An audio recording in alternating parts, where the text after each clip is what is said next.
102.5. Brooke and Jubal in the mornings. Second date update.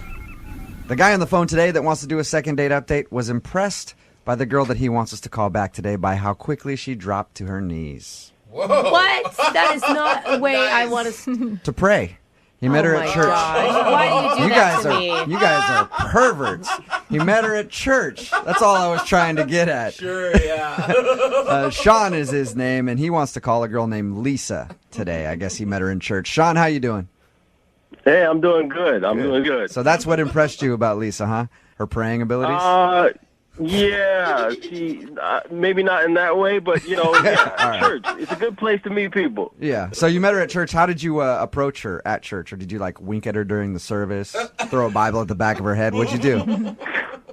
Well, I've been going there for a while, and she started going, and she always sits in the same pew on the right-hand side, probably about 6 back, so...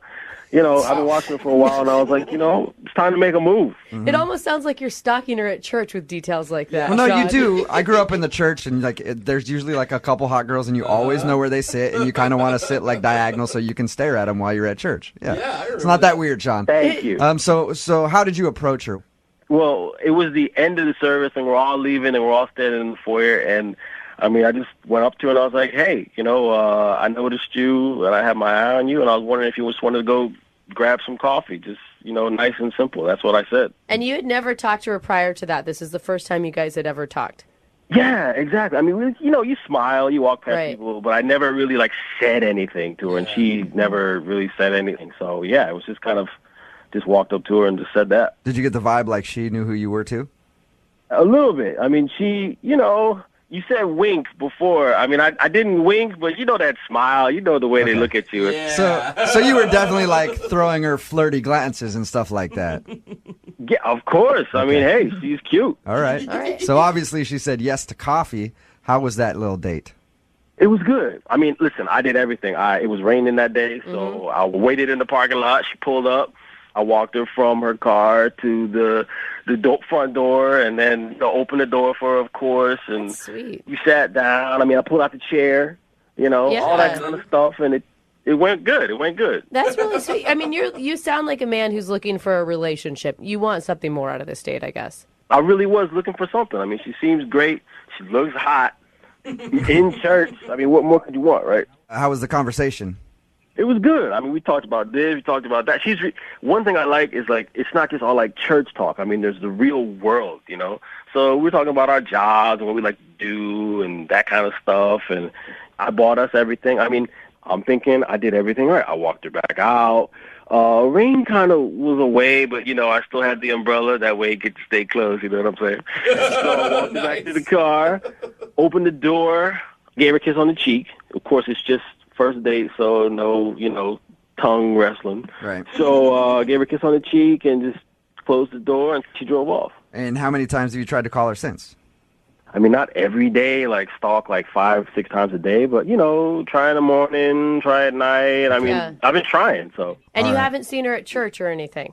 I don't know. I mean, I haven't been to church since, so I haven't had the opportunity to see if she's been there. So I'm not really sure. She just hasn't been returning my phone calls. Okay. Is there anything that you can think of that would make her not want to call you back? Well, there's just one thing that happened. I mean, she wanted to, it sounds really stupid. I don't know. It just keeps replaying in my mind. So she wanted something to drink, right? So she wanted orange juice. Mm-hmm. And I'm like, it's cold, it's raining, it's wet outside. Why would you get orange juice?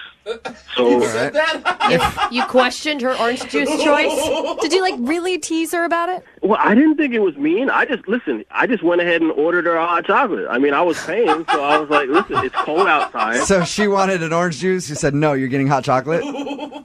Yeah, I did, I mean, I just don't understand why you would order orange juice on a cold, rainy day. It's wet outside, we're just stomping off our rain boots with all this water. I got my wet umbrella, and she, wants to get a wet, cold orange juice. Yeah, but that would come off as a little controlling. I don't think so. I mean, it just didn't make sense to me. So maybe that's it. I don't know. Maybe she didn't like that happened. I don't know. Did she get her orange juice at all? No, why would you get orange juice? Yeah. It's cold outside. Orange juice for you. And this was at the beginning of your date? Yes. Okay. Right at the counter. So, but all the conversation after that and everything else was fine? It was cool. She was laughing. I was laughing. We had a great time. I mean, the vibe was just a little weird standing there because, like, there were people behind us waiting, and we're back and forth about the OJ and the hot chocolate, and I'm just Can like... I ask, did she drink the hot chocolate? Because I think that will be the telling sign. She drank it. Okay. Well, maybe she wasn't upset by it. Well, the fact that it happened at the beginning of your date and then you had a decent conversation after would make me think that that's not the issue. Yeah. Look, it's not a perfect date. I can't say that it was a perfect date, but it definitely deserves a second date. I mean, I've had much worse happen than this, you know, tripping, falling, people not showing up. I mean, I think I deserve a second date. Cool. Well, we're going to play a song, come back, call her, and get your second date update, all right? All right. All right, hang on. Moving 92.5. Brooke and Jubal's second date update. All right, if you're just tuning in for the second date update, Sean is on the phone. He met a girl named Lisa at church, and she's not calling him back after their first date. They went out for coffee, enjoyed some conversation, and he can't figure out why. The only thing that he can think of that might have turned her off a little bit was at the beginning of it when she ordered an orange juice at the coffee place, and he kind of gave her a hard time for that because it was wet and rainy and cold outside and said, why are you going to do that on a wet, rainy day? And then he ordered her a hot chocolate. But the date continued and it seemed to go fine, so I don't know if that's really the reason. We're about to get her on the phone and find out what went wrong. Sean, you have any last thoughts before we give her a call? No, I mean, let's get to the bottom of this. All right. Okay. And you got something worked out on how you're going to win her over with your words of romance. Well, we'll see what she says first before I decide what to say to her, you know? Oh, okay. It could be something terrible. You're like, I don't ever want to talk to her again. Who cares? All right, I'm going to dial the phone number right now, get her on the phone, and get your second date update. Here we go, man.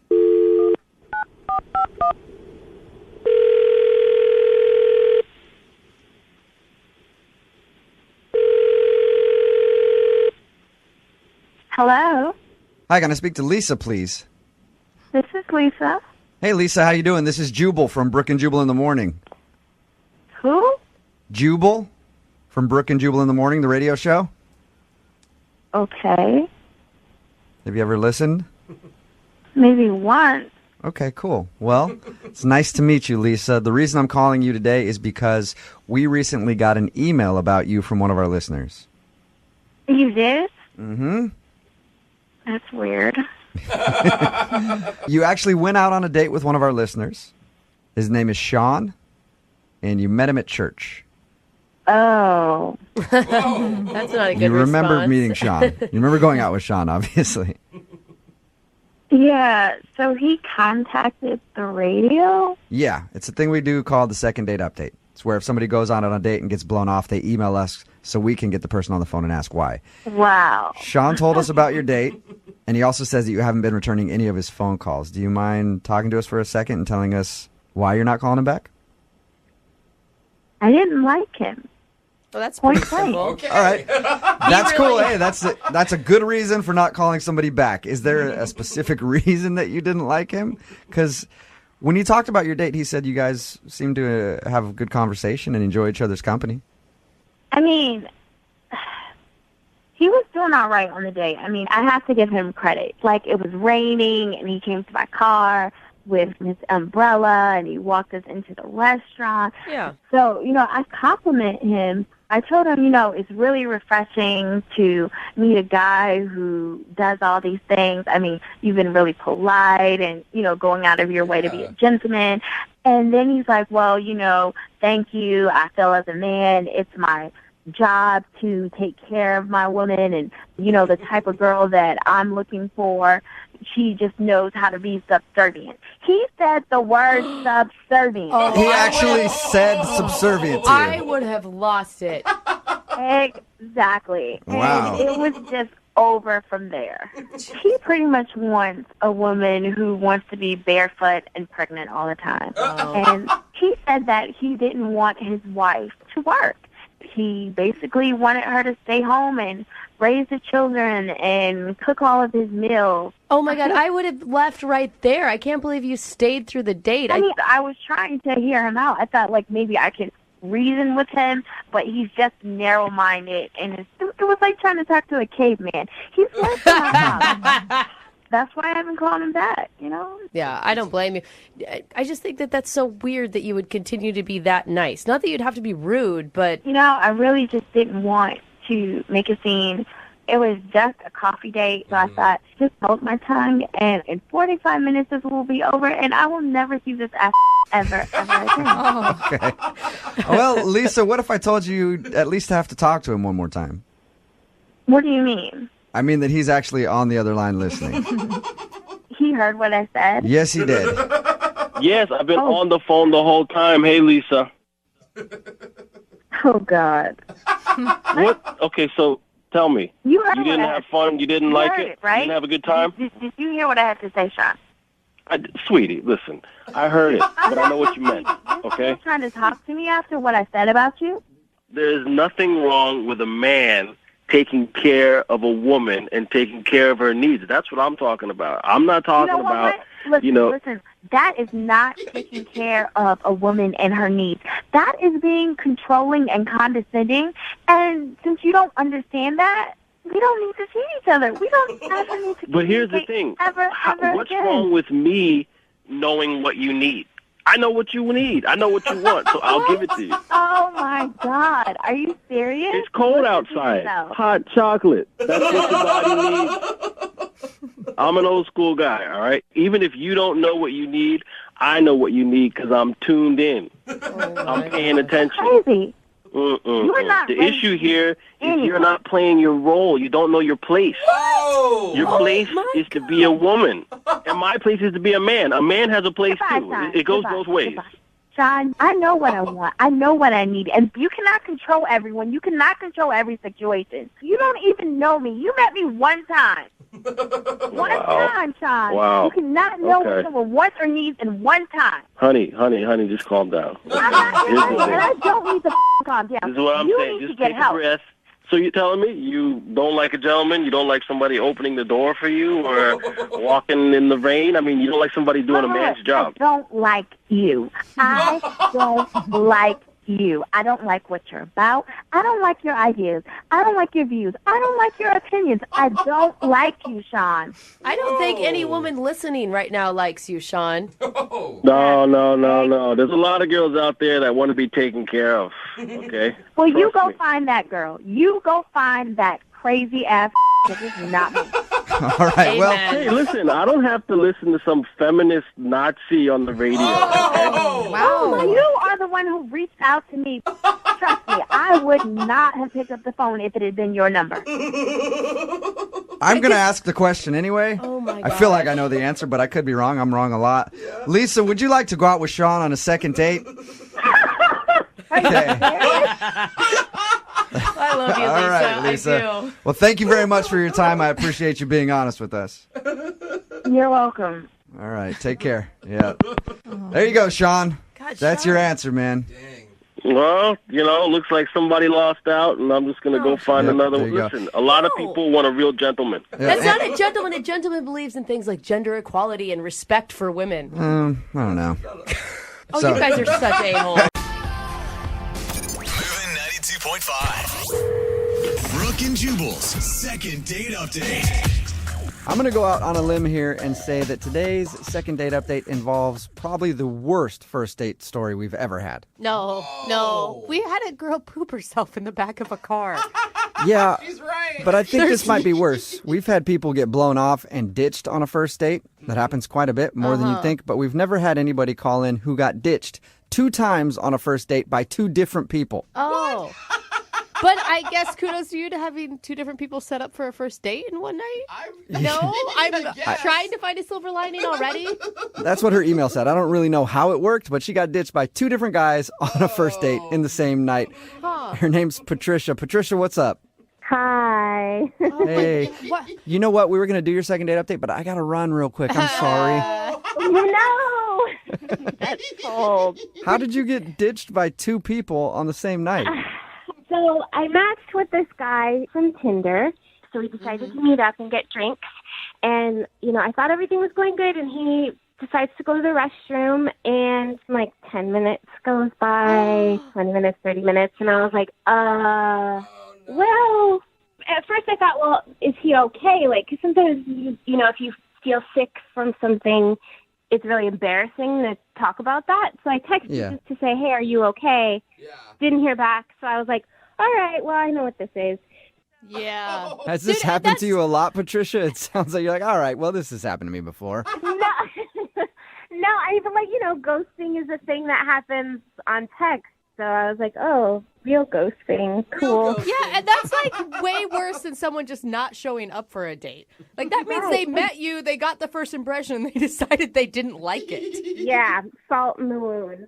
Well, I will say it is brave for you to call and make this all public after it happened. So continue. Yeah, so then I was going to stay positive, so I decided to hang out and, have a few more drinks and, enjoy myself. And I ended up meeting this other guy, but I had already had plenty to drink. And the conversation is great from what I can vaguely remember. And I know we made out and exchanged numbers because I had this number in my phone.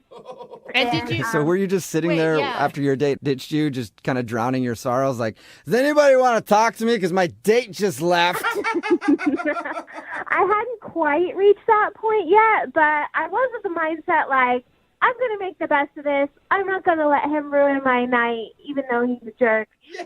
I'm going to make this great. That's awesome. So did you approach this second guy? Well, he approached me, which kind of helped my ego a little bit after that first burn. You needed that. That could help. Yeah. Yeah. So the conversation was great. We exchanged numbers, but I don't remember a whole lot. I know he put me in an Uber, and I think his name was Pete. Oh, my God. Okay, so you don't even know his name. I'm 60% sure that his name is Pete, but then 30% says Mark, and I don't know about the other 10%. So what? Well, the other 10% is just a wild card. Yes. Patricia, we've all had those nights where we don't remember somebody's name, but why would you want to follow up with them? Well, but I do remember that the kissing was really good. Oh. Okay. And, I mean, it's nice to, put someone in an Uber and make sure that they are safe. And, I remember having fun.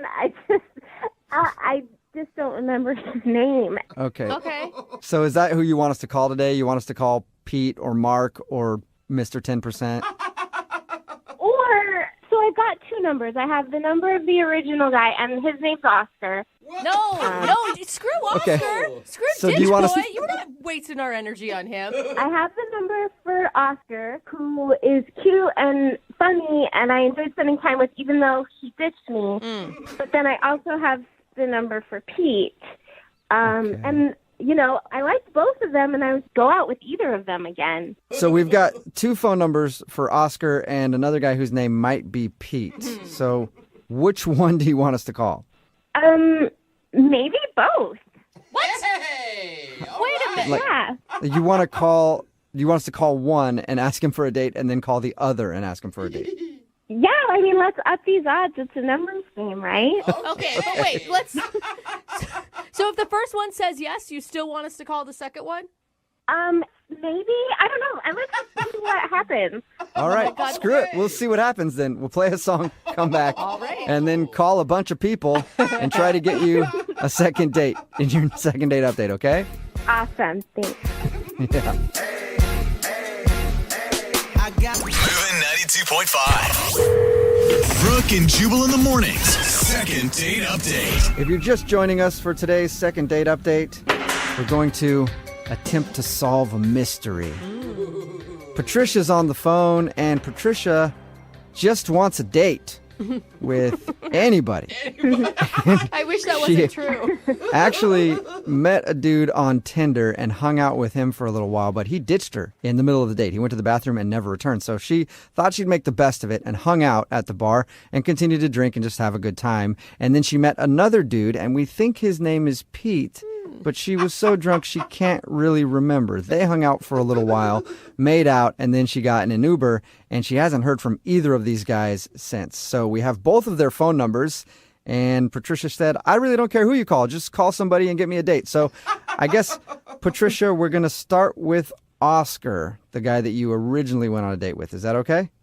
Yes, that sounds great. God, I do Okay, not yeah. want you to call this guy and ask for another date. He ditched you in the middle of a date. You deserve more respect than that. You realize that, right, Patricia? Yes, but in his defense, we haven't heard his excuse yet. So like I said, maybe he got sick or something, or... Yeah, because he didn't call and apologize to you or anything. right? So, Does it okay, matter? we're doing it, so it doesn't matter what I say. Well, we're going to dial Oscar's phone number right now and see if we can get him on the phone and find out the reason why he left you. And then if that doesn't work, we'll call the other dude, okay? Right on. All right, here we go.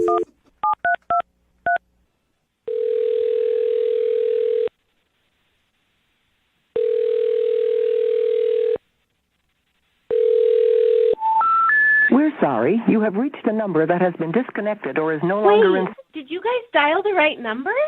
I dialed the number that you gave me. What? He gave you a wrong Wow. number? Wait, he went so He far dis- that he disconnected his number? What the heck? What did you do in that first half of your date to scare this guy so bad? I have no idea. I've never had someone change their number because of me. This is new. Congratulations, Patricia. Well, I good guess thing we can try dude number 2, The mystery backup. man. Maybe his name is Pete. Do you want to try him? Yep, let's do it. Okay, All wait, right. you If his realize- number's disconnected, then you need to give up on dating forever. I might take a break, yeah. Okay. Are we just going to call him Pete when we're just going to gamble with that? At this point, who cares? As long as somebody answers the phone, we'll just call him whatever. All right, here we go, Patricia. I'm going to dial his number now, okay? Oh my God, I hope he answers. I kind of hope he doesn't, making this the shortest second date ever. No. All right, here we go.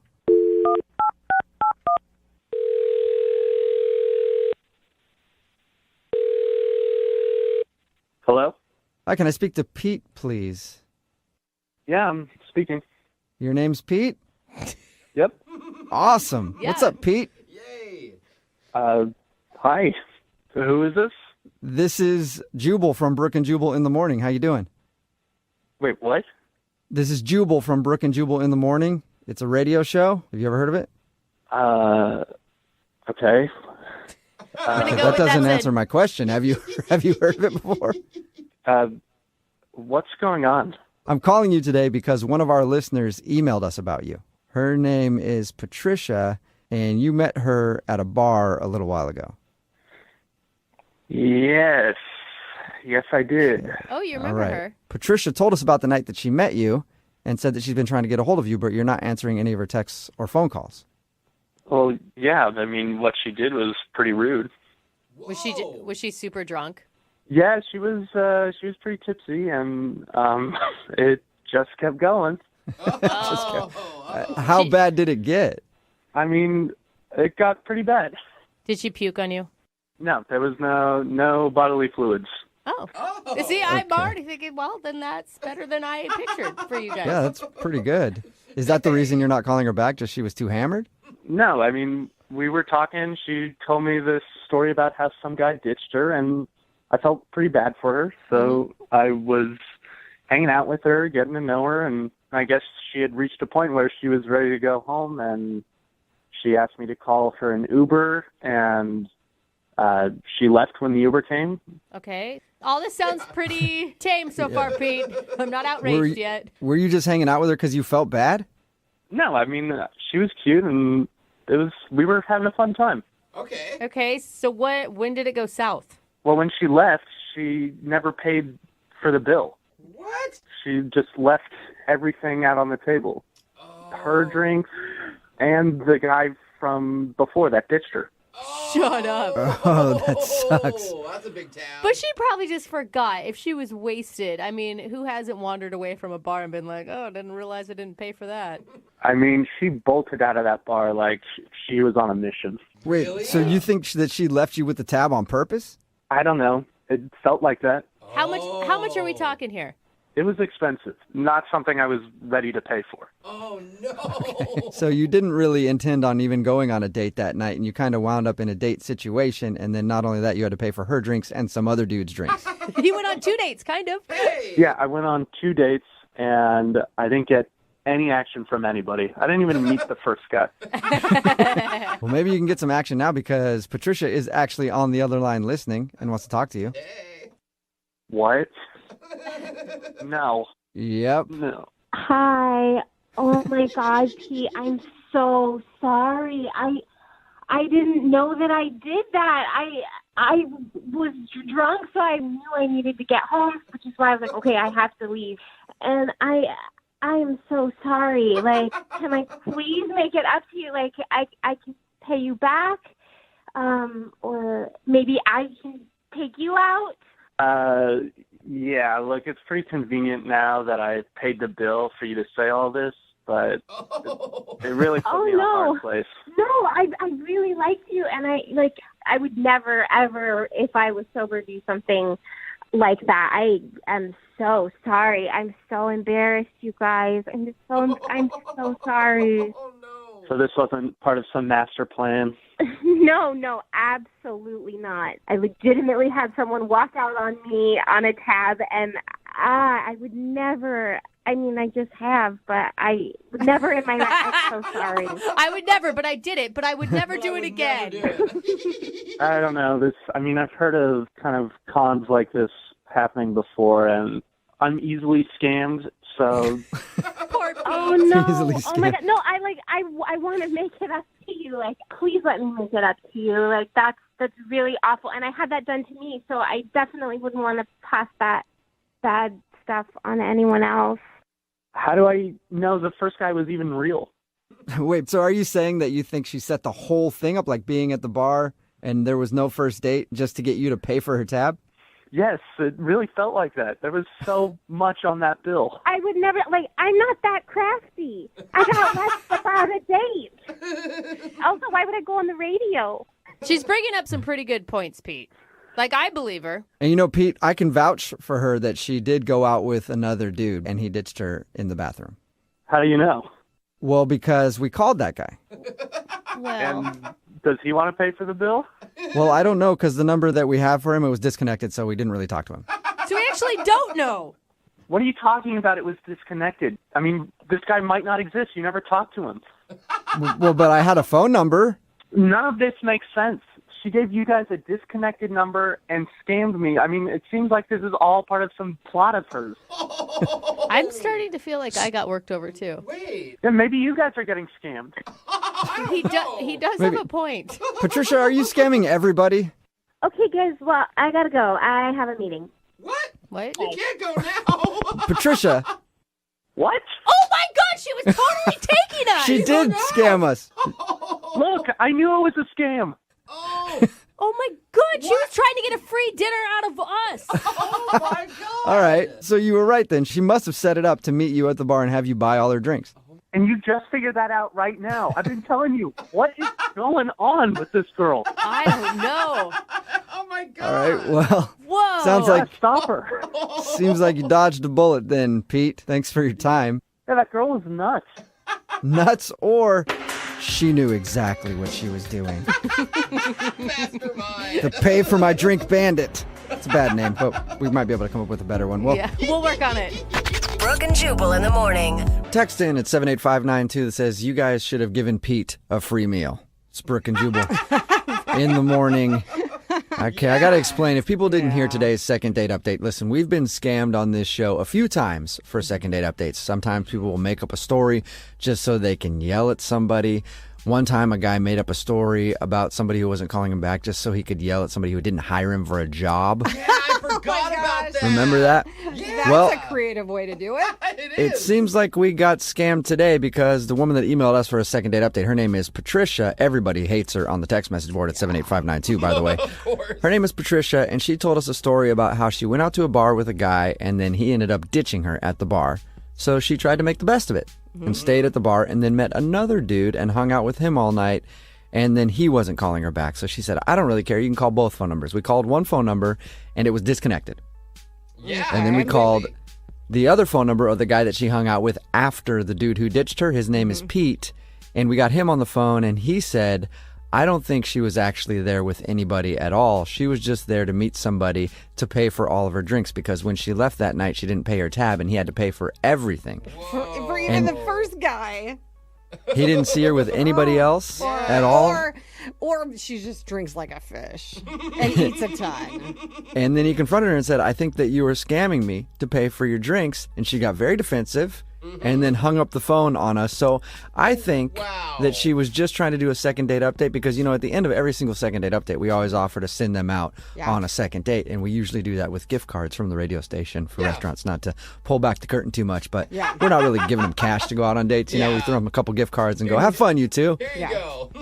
So I think that she was actually just doing it so she could get some free gift cards Which for is dinner. crazy.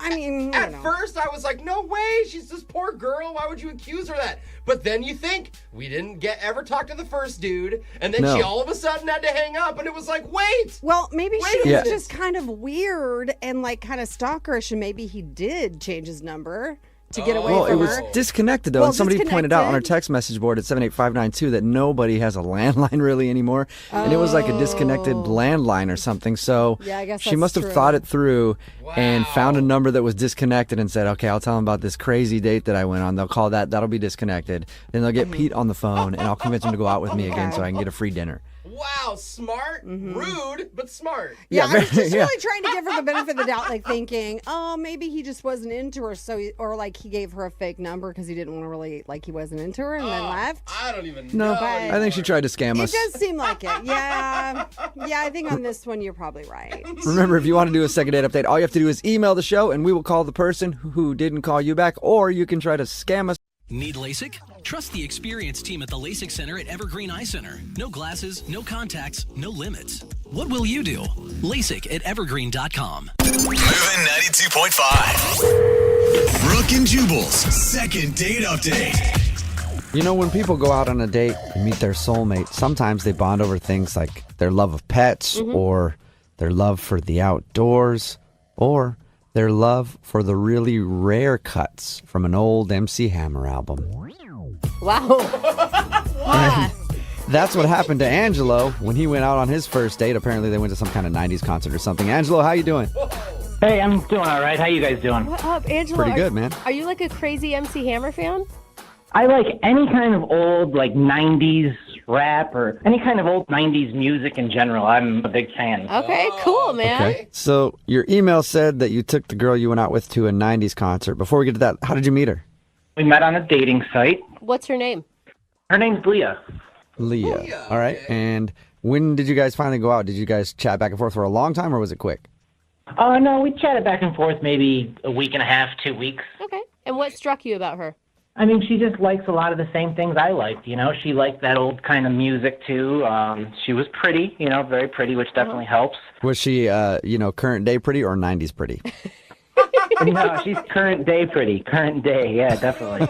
But, yeah, you know, we were talking online, and she had me laughing, and she just had a good personality, and we just hit it off. So you were feeling positive, obviously, going into this date. You know, when you meet somebody online, you really never know what you're getting, but I was excited. You know, I was excited. I had my guard up. I was cautious, but, she seemed all right, so I said, let's go for it. Okay. So what was that like the first time you saw her? Oh, it was cool. I mean, she looked exactly like she did online. You know, very, very cute. Curves in all the right places. Just curves in all the right places. I didn't know you're a forehead curve man, Angelo. Nice to meet another one. No, that's not really what I meant. Oh, okay. Sorry, my bad. Never mind. Well, you obviously liked her, and do you know how she felt when she saw you? Like, she looked like she was interested or say anything like, ooh, sexy Angelo, so happy I met you in person. That would be amazing if she did. I mean, I think she liked me. She said that I looked like a young, bald version of Jimmy Fallon. That is an interesting description. Usually you would go old bald, not young bald. Yeah, but cool. Yeah, I don't know if that's a compliment or not, but maybe maybe that's something she's always wanted, to see Jimmy Fallon with no hair. Well, you know, Jimmy Fallon is like a really funny guy, very successful, so I took it like a compliment. Yeah. Okay, good. Okay. I mean, and Jimmy So- Fallon already looks like he's like 23, so you must look like you're 12. Yeah, so if you look like a bald Jimmy Fallon and she seemed to like you, why do you think she's not calling you back? That's what I don't know. I don't know why she's not calling me back. We got separated at the concert, and I just can't get in touch with her. How do you get separated from your date at a concert? It started off, we were together, the show started, we're having fun. I went to go get another round of drinks. Uh-huh. And when I came back, she was MIA. She was just gone. Oh. That doesn't sound like separated. That sounds like she left. No, they could have gotten separated. Did you see her Well, if again? you couldn't find her at all, did she text you or anything that night? Well, I was looking all over. I was looking in the bathroom. I was asking women that were going into the bathroom, hey, is there a girl with a blue dress in there, blah, blah, blah. Glad you weren't just walking in there looking in stalls, okay? No, but 15 minutes later, I get a text, and she said, I got into a scuffle and got tossed out of the venue. Whoa, she's a scrapper. Wait, she got thrown out of a 90s music concert? For fighting? That's what she said. Did you? Wow, I like her even more now. Yeah. Well, I texted her back. I said, I can meet you outside. Uh-huh. If you want me to come out there, I can meet you outside. And she said, I got a text back. It just said, sorry, already got a cab home. Just stay and enjoy the show. Did you get any more details about the fight? Like, I want to know about that. Yeah, I don't know. I didn't hear anything back. So I stayed for a little bit to enjoy the concert, but, 90s rap concert isn't the same when you're by yourself. Yeah. That's what they always say, yeah. I could see So- that. You haven't heard anything from her other than her saying, no, I got a cab home. That's it. Well, I tried to text her, but her texts are very short. It's just things like she's busy and I'm trying to meet up with her and she's just not really responding very positively. She's just very short and for every 3 texts I send her, she might send me 1. But Do you think she ditched you on purpose and made the story up? Well, you think it could be a lie? well, that's what I'm wondering. That's why I'm calling you guys to see if maybe you guys could help me out with it or something. That'd be a pretty bold lie. I would go with friend emergency or I don't feel good before I got into a fight. Or I'm just not working out and I left or Yeah. something. Well, she could also not like you and then want to make herself seem a little more crazy. So she's like, yeah, I was fighting people and they kicked me out. So you're like, oh, whoa. Bold strategy. Well, if that's her strategy, it definitely backfired because I like a girl that could hold her own in a fight. Okay. All right. Well, we'll play a song, come back, call her, and then get your second date update, okay? Okay, thank you. Yeah, man, hang on. Moving 92.5. Brooke and Jubal in the mornings. Second date update. Yeah. Did we suddenly change the music on our radio station? No. Dang it. We're playing this because this is the soundtrack to Angelo's first date. Yeah. If you just tuned in for the second date update, Angelo emailed us. He went out with a girl named Leah. He took her to a 90s concert, but during the concert, they got separated when he went to go grab some drinks, and she got in a fight and got kicked out. Or so she said. Yeah, so she says. And then she left, and they've texted a little bit, but she's obviously avoiding going on another date with him. So, Angelo, you know what I think might have happened? What's that? I think whoever she was standing next to when you went to go get drinks tried to start an argument that Vanilla Ice was hotter than LL Cool J. Oh, that is. And those are fighting she put the words. smack down, and I understand why. Back up. Well, I'd agree with her on that one. If she was sticking up for the right side, then that's good. Well, that's what I'm saying, yeah. Amen, Angelo. I think this is a simple case of she's embarrassed. That's an embarrassing thing to get in a fight. No matter how much you say you like a girl that can hold her own. It's not a high point in a normal female's life. I mean, she could be embarrassed. I mean, I'm already trying to get in touch with her. At this point, she should just say, it's okay or something. Just give me something, All right. I'm going to dial her phone number right now, see if we can get her on the phone and find out what happened. Here we go.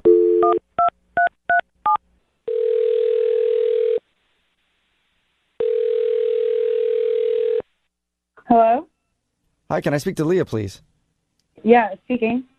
Hey, Leah. How are you? This is Jubal from Brooke and Jubal in the morning. What is this? Brooke and Jubal in the morning. It's a radio show. Did I win tickets to something? No, you've already been to that show. And Angelo actually asked us to call you.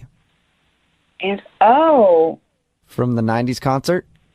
Yeah. Why did he ask a radio station to call me? Well, because we do a segment on our show called the Second Date Update. So Angelo is wondering why you won't go out with him again.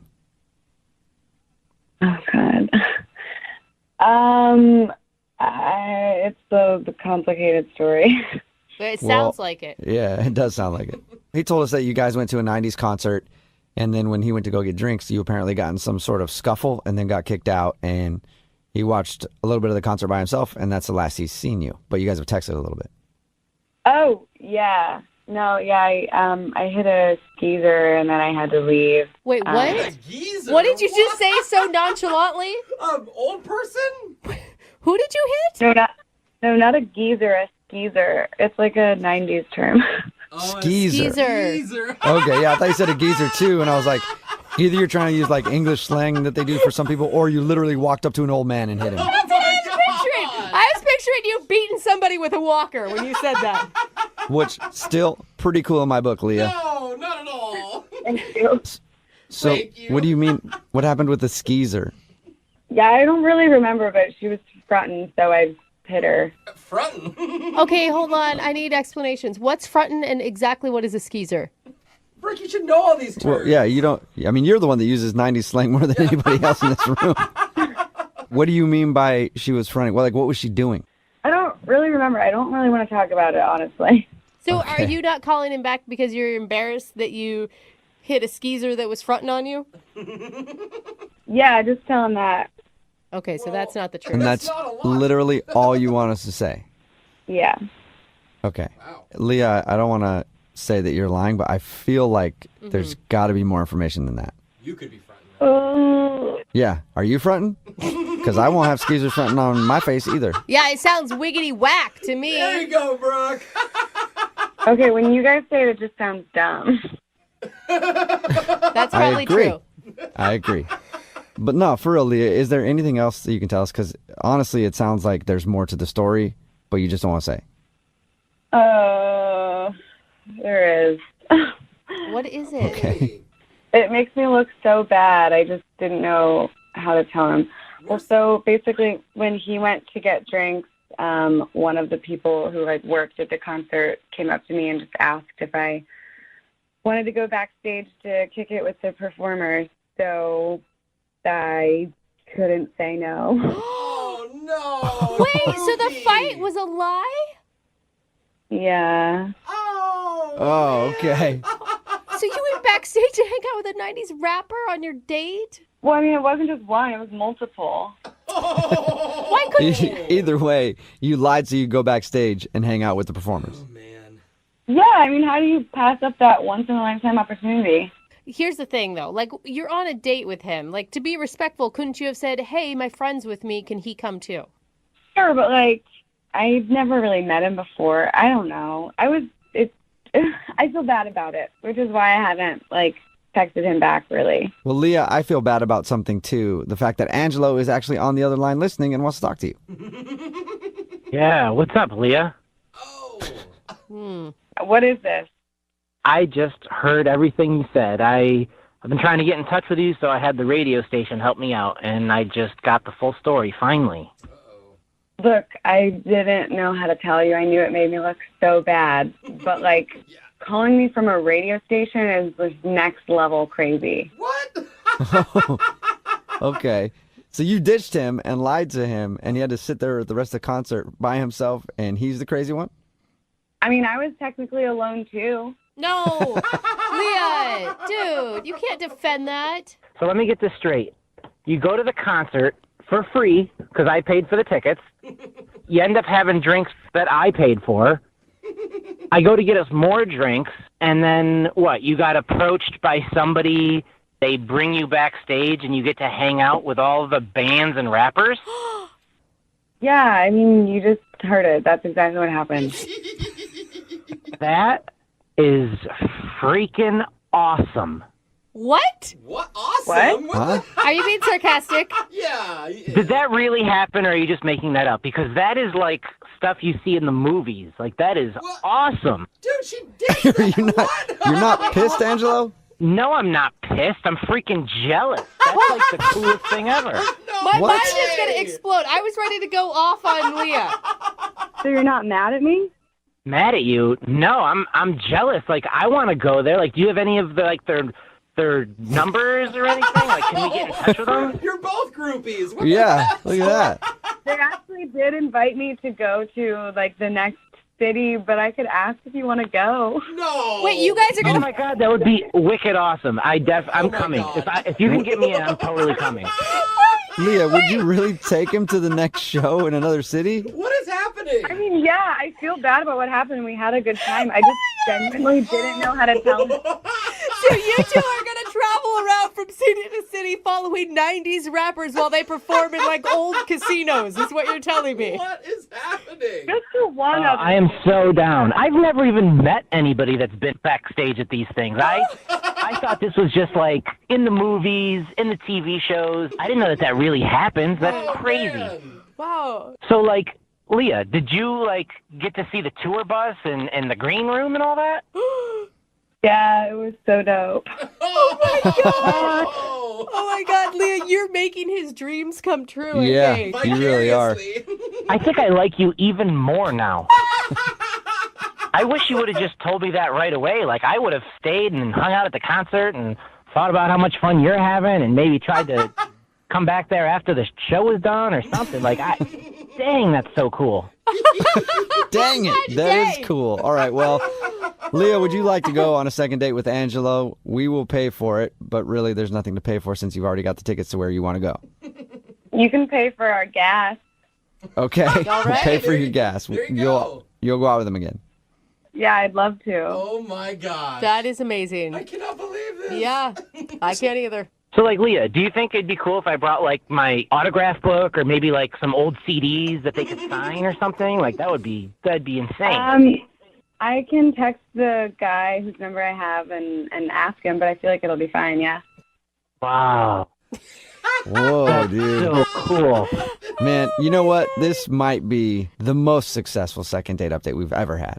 And most shocking. I'm sorry. I mean, we've had a lot of weird stuff happen, but this was total roller coaster for me. Roller coaster for you? This has been a roller coaster for me. First, I think I'm getting blown off and I'm getting the shaft.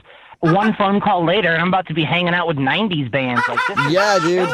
Man, you and Young MC and MC Hammer, maybe Vanilla Ice even.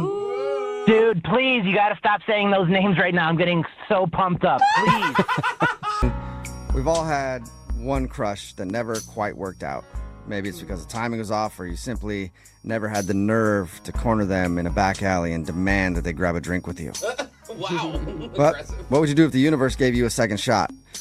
That was what happened to one of our listeners, and will it be a great love story or a complete disaster? You'll find out right now in your second date update. Moving 92.5. Brooke and Jubal's second date update. You know, dating is a lot like shopping at the grocery store for a grapefruit. What? What the? You can either sift through all the grapefruits to try to find that perfect one, you know, or you can take the easy way and just grab one of the ones on the outside that's been kicked around a little bit. It's a little damaged. It's a lot easier just to go for one of those grapefruits, you know. Sure, it might have some bugs and some bruises, A little squishy. but it's still a grapefruit. And that's what Huxley did today. Huxley's a man after my own heart and decided to go after the damaged grapefruit. Still working on this analogy. Hey, Huxley, what's the grapefruit's name? The grapefruit's name, she's actually a woman. Her name's Alicia. Alicia, all right. And tell us a little bit about Alicia. So Alicia and I go like way, way back.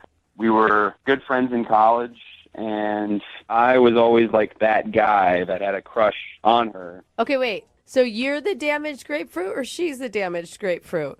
Well, I guess in this scenario, we're both damaged grapefruits. A couple of damaged grapefruits trying to go out and have a good time.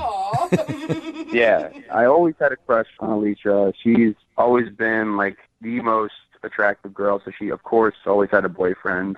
And every single time that something would happen with her and her boyfriend, I was always the guy that was there for her. Oh. Well, you're trying to position yourself, right? Well, no, I did have a crush on her, but I swear, Brooke, there was no like agenda. I'm a really good grapefruit. I'm one of the ones on the inside.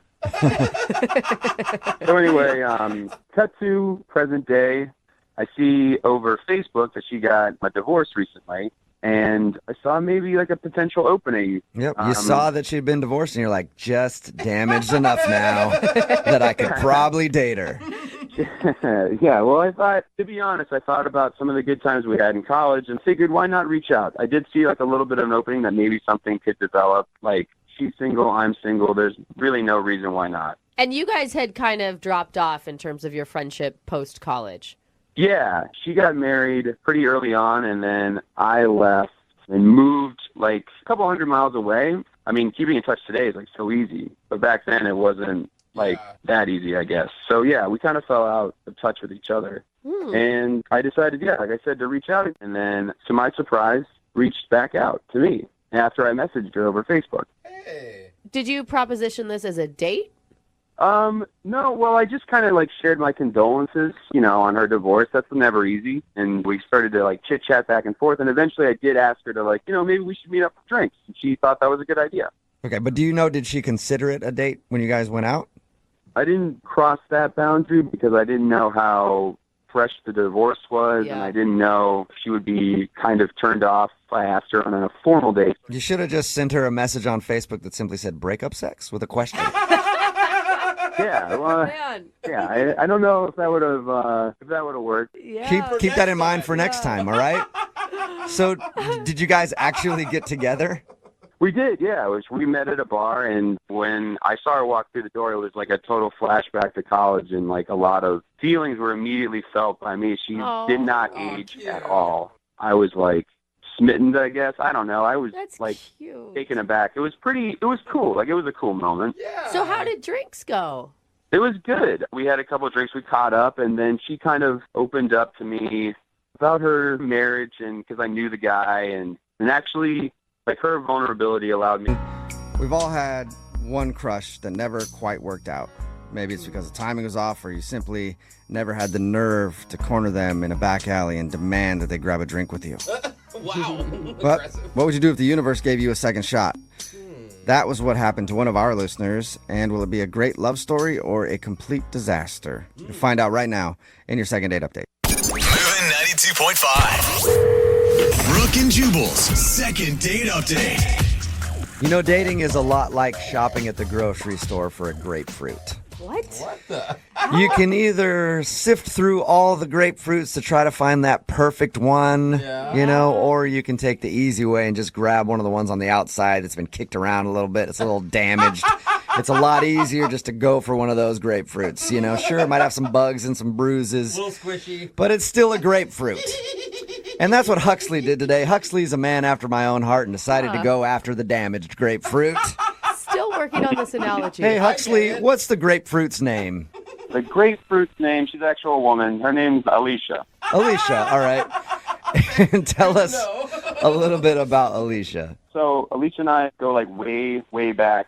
We were good friends in college, and I was always like that guy that had a crush on her. Okay, wait. So you're the damaged grapefruit or she's the damaged grapefruit?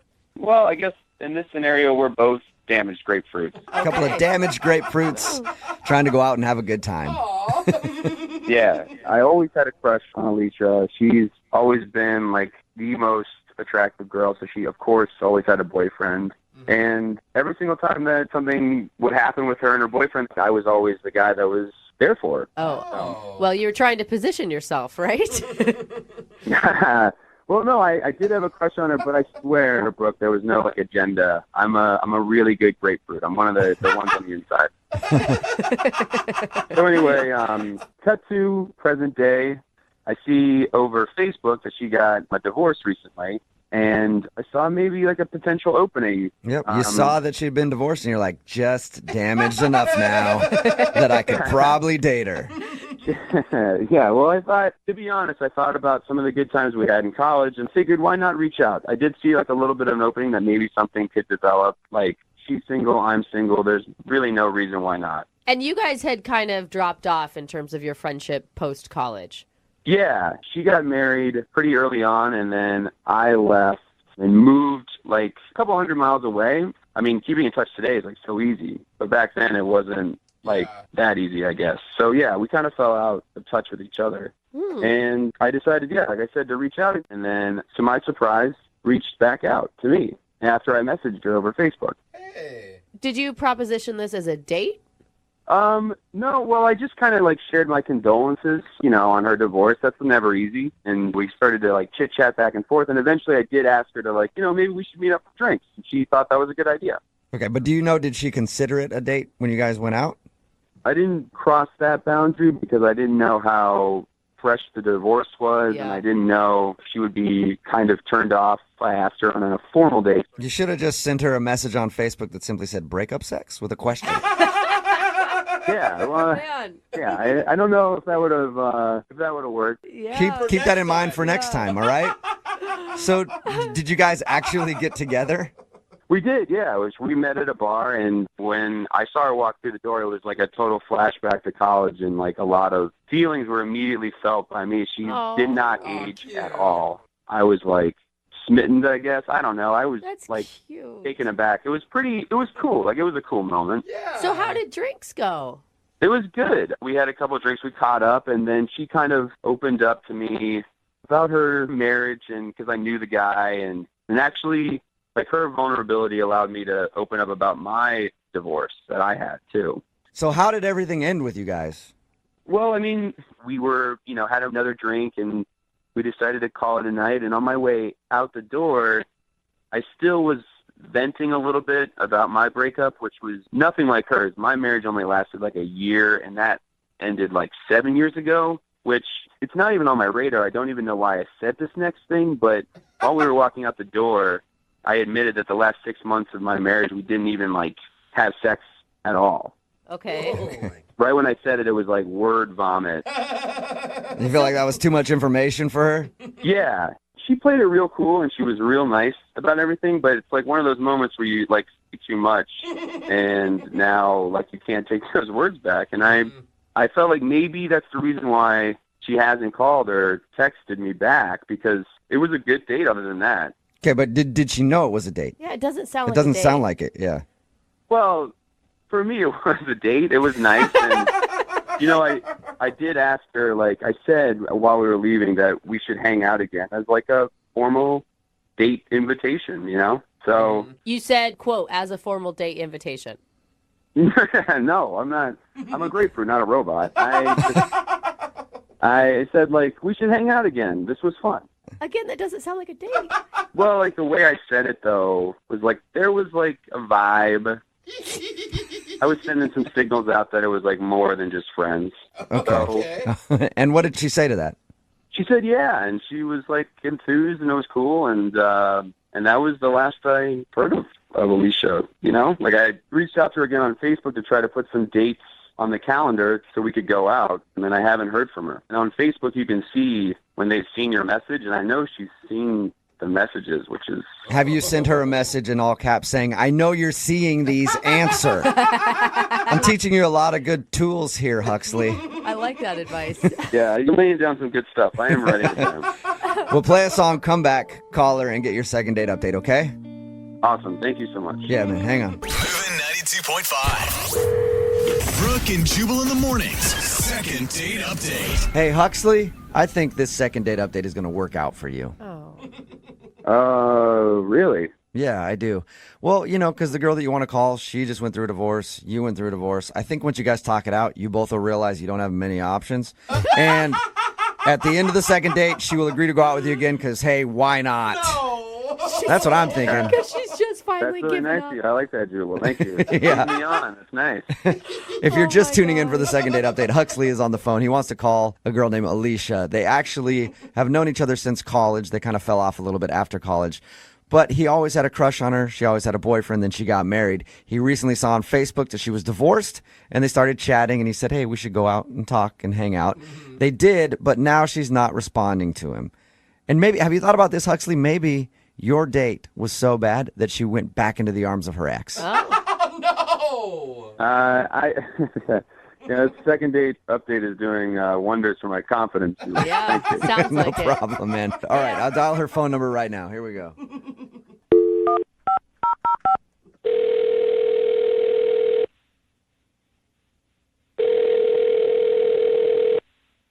Hello? Hi, is this Alicia? Yeah, this is Alicia. Hi, Alicia. This is Jubal, and I host a radio show called Brooke and Jubal in the Morning. What? My name is Jubal, and I host a radio show called Brooke and Jubal in the Morning. Have you ever heard of it? I don't think so. Wonderful. It means we're doing our job. Yeah. I actually wanted to call you today to ask you about a guy that you recently went on a date with. What?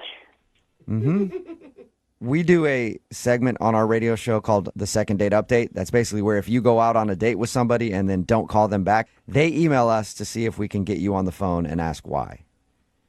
Oh, okay. That's fun, I guess. It is kind of way to fun. I put like it. And the guy that emailed us about you, his name is Huxley. Huxley? Huxley, yeah. Do you know a lot of Huxleys? I feel like that's not a very common name. No, I only know one Huxley. And have you gone out with Huxley lately? Yes, I did hang out with him recently. Okay, good. We've got the right person on the phone then. Well, Huxley is wondering why you won't answer any of his Facebook messages or phone calls or anything after you guys hung out. I mean, I don't know. You don't know what? I don't know why I haven't called him back.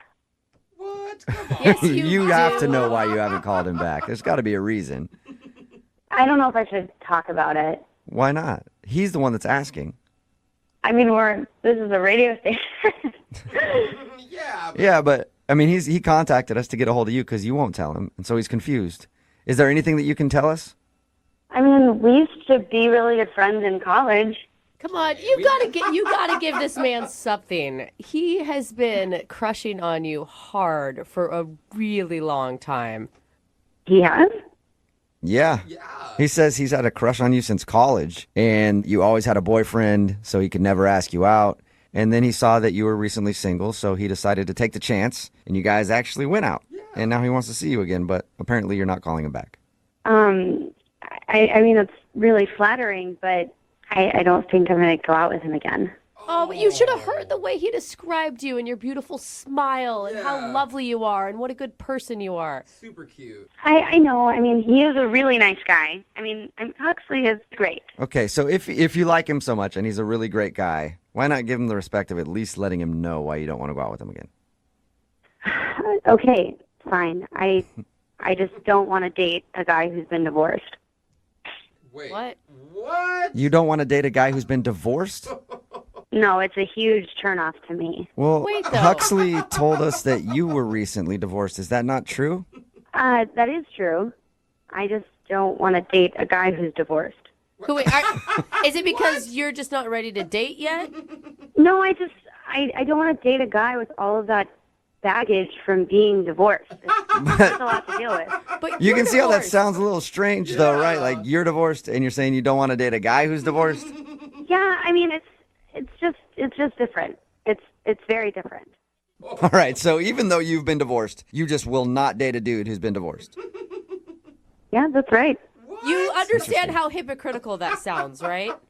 I mean, divorced guys are just always bitter, and they're always talking about how women are going to take their money just like their ex-wife did. That is a huge stereotype that I don't think holds true. Those are the guys that I've met.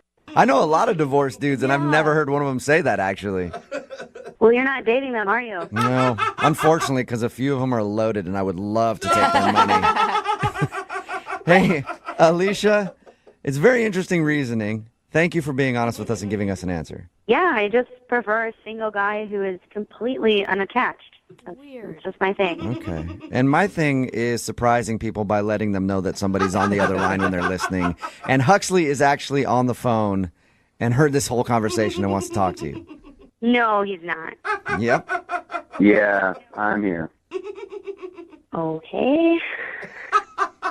I don't understand your reasoning at all. It makes no sense. It's just my thing. I don't want to date a divorced guy. But you're divorced. Yeah, but you're a divorced guy, and I'm a divorced woman, and it's very, very different. Everybody knows that the key to a woman's heart is through the mommy. No. That's right. Make the mommy like you, and the daughter's gonna like you too. You Make are the mommy so feel creepy. good, and the daughter's gonna feel good too. No! Oh my God. Talking about Aaron, who's on the phone to do a second date right now.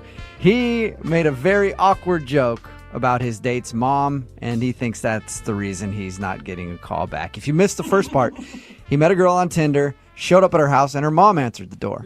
It took him a few minutes to figure out that her mom wasn't her because he's like, well, I met her on Tinder. Maybe the picture was different or something. Once he finally figured out that it was her mom, he then made the joke of, hey, you're pretty hot. I should probably take you out too. And they didn't find that very funny. So he ended up taking her to a movie. And then after the movie, she said she got a text message from her mom saying that she had to go. And then she left. And that's the last he's heard from her. And we're about to get her on the phone and find out if the mommy joke did him in. Yeah. Aaron, you ready to give her a call? Aaron? Aaron? Yeah, hey, I'm ready. All right, What are you doing there, Aaron? I was just petting a cat. Aaron, you have a real knack for making everything awkward in your life, don't you?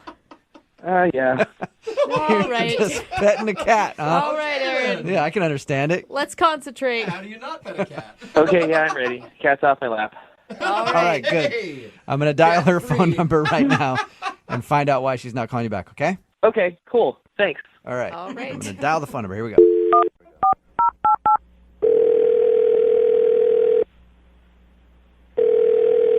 Hello? Hi, can I speak to Melinda, please? This is Melinda. Hey, Melinda, how are you? This is Jubal from Brooke and Jubal in the Morning. Hi. Hi. Hi. Are you familiar with the show? Yeah, a little, yeah.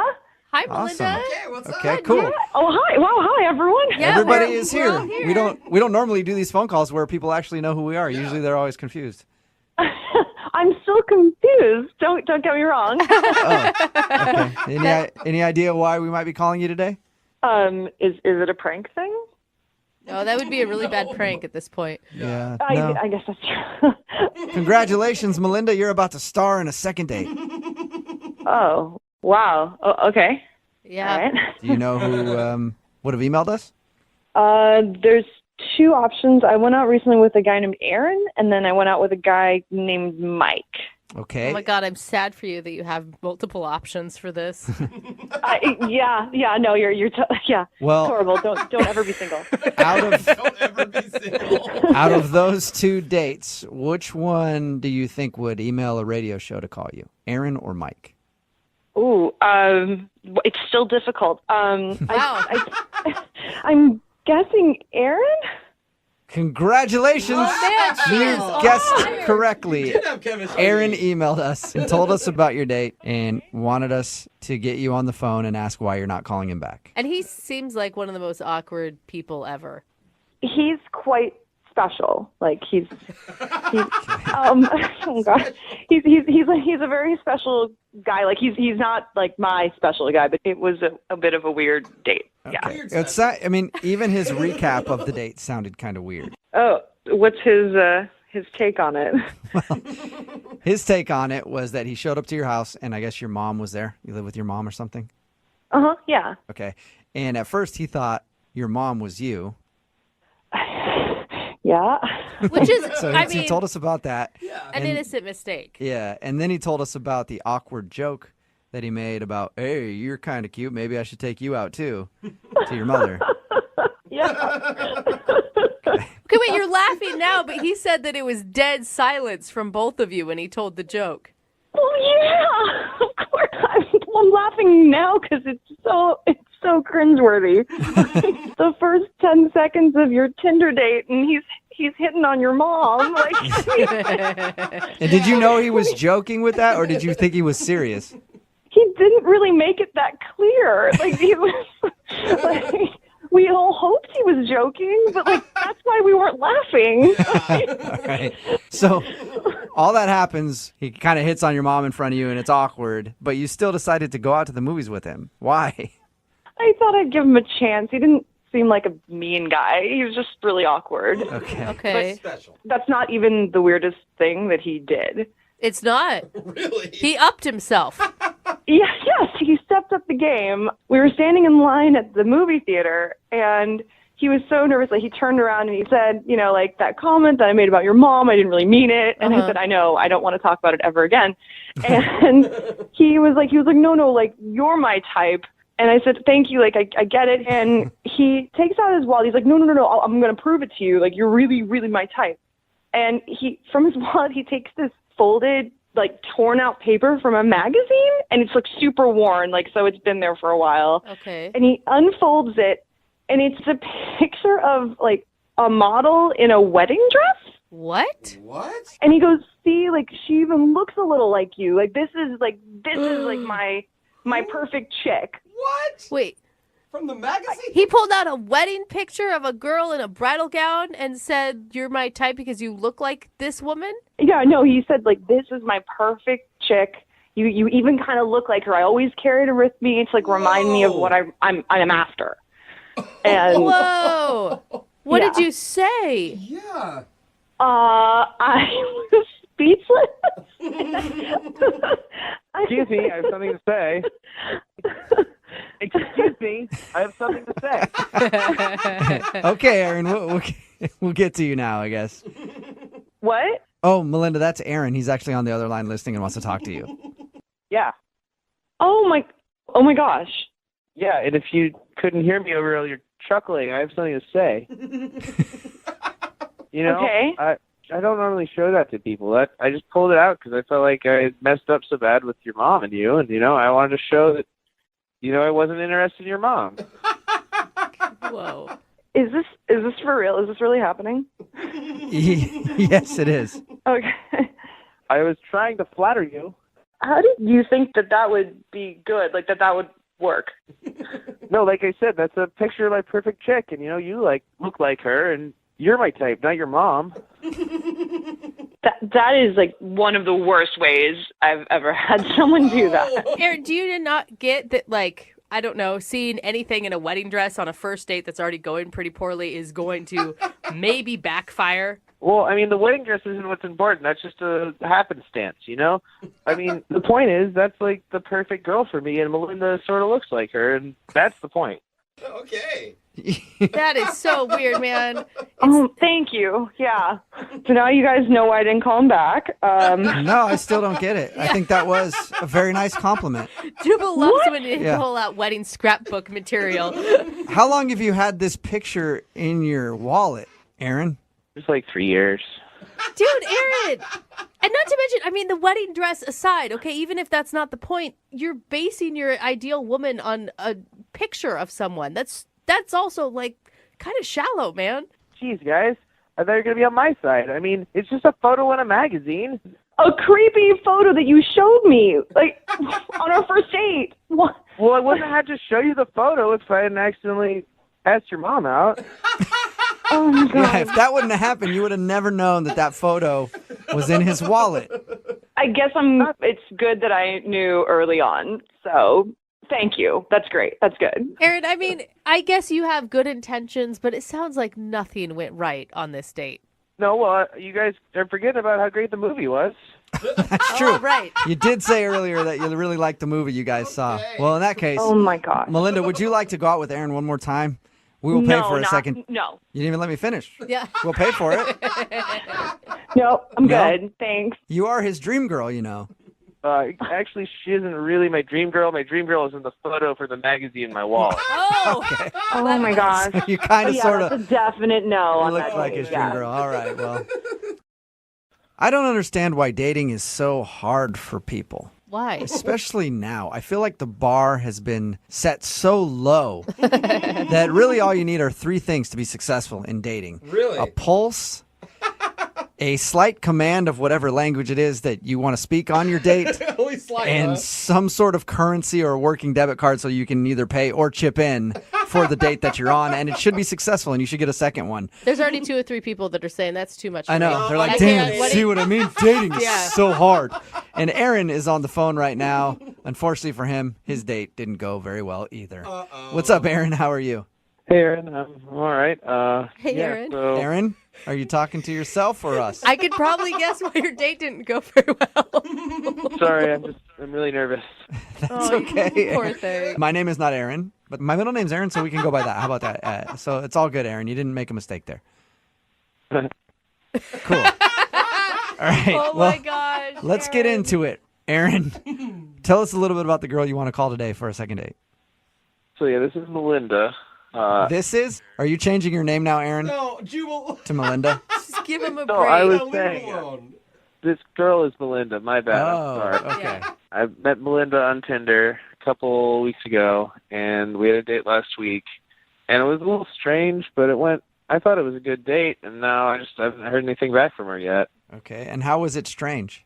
Well, first off, she had me pick her up, which isn't that bad, but when I got there to her house, her mom answered the door at first, so I was a little confused because, it looks like the person in the photos, but... Oh, you thought the mom was the Tinder date for a second.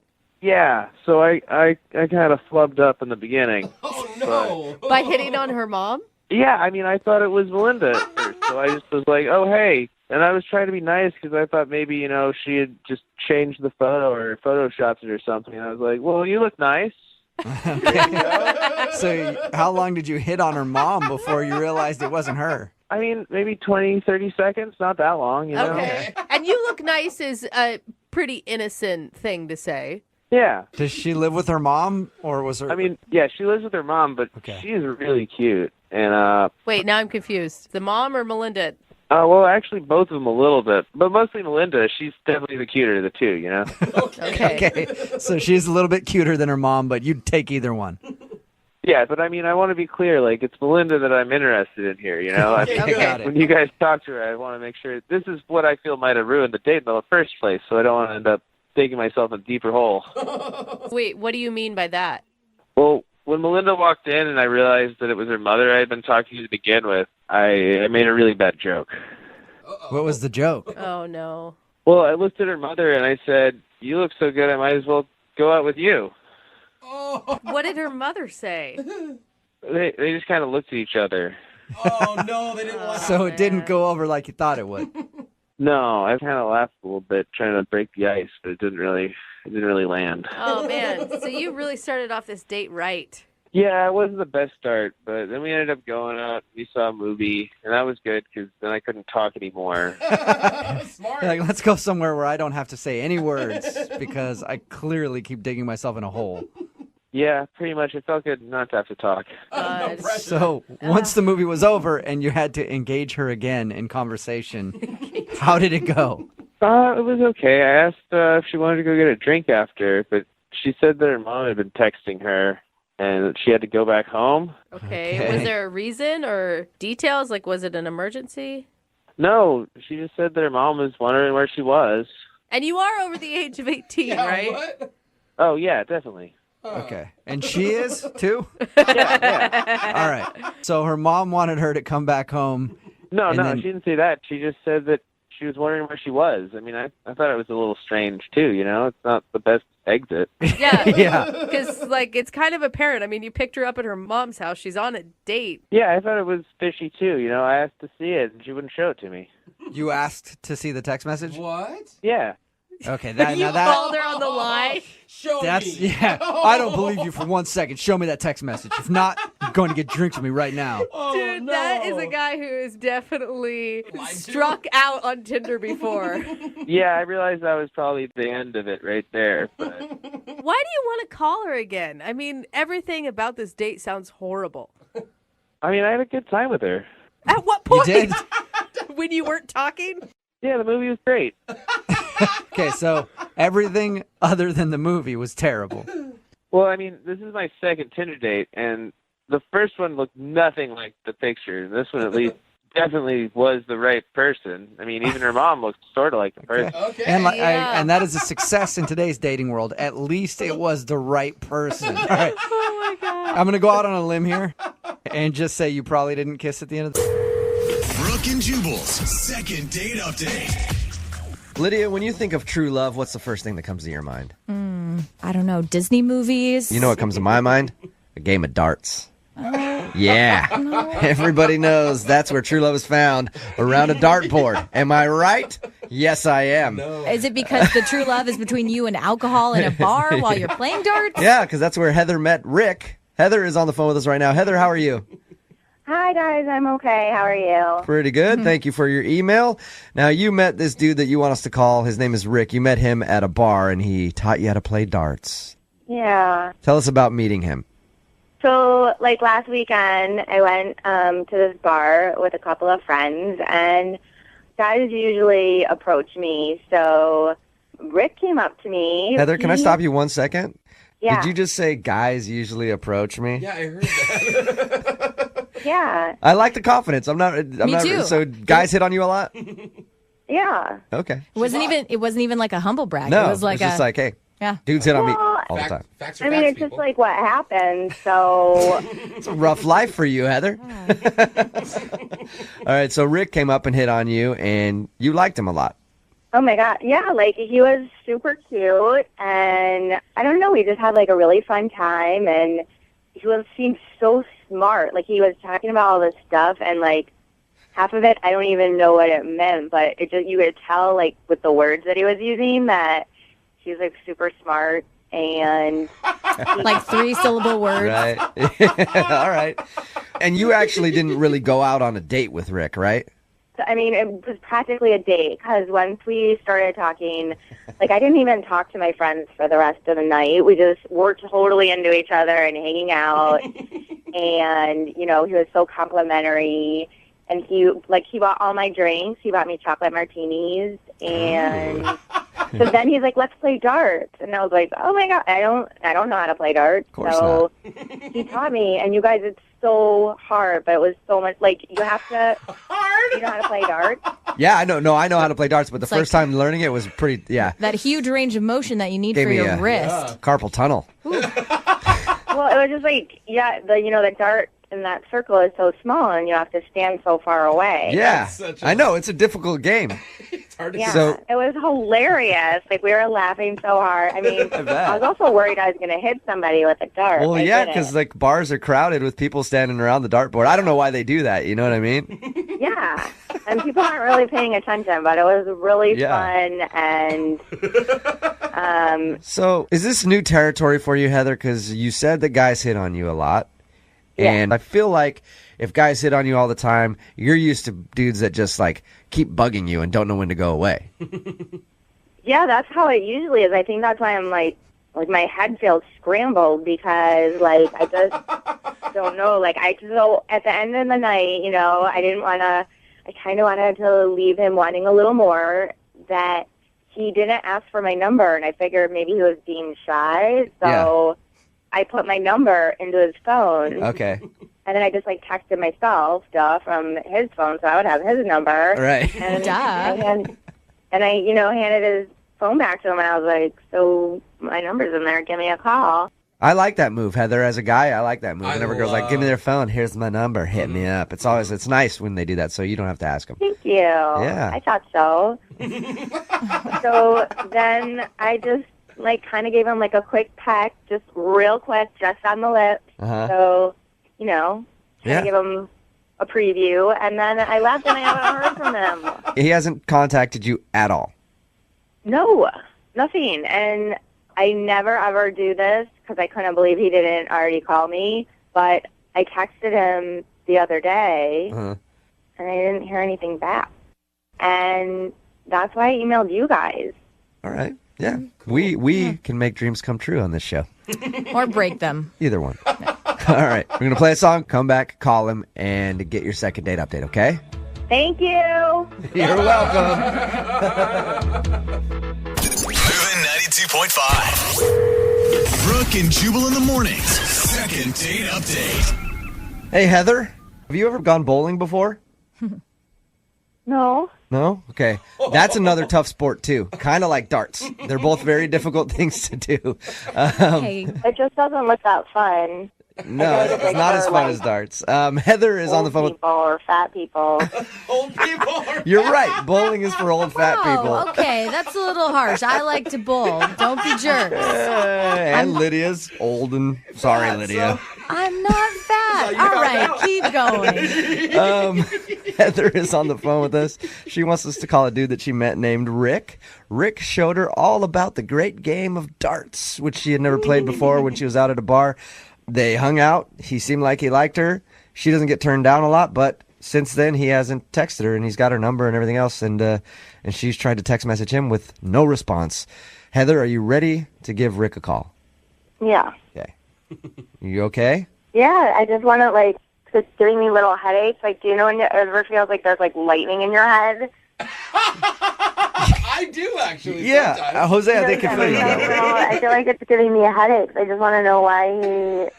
Yeah, like I understand, Heather. If you haven't been turned down a lot, it's kind of mind blowing why someone would not want to call you back. All right, I'm gonna call him right now. Okay. Oh man. Okay. Here we go. I'm so excited for this.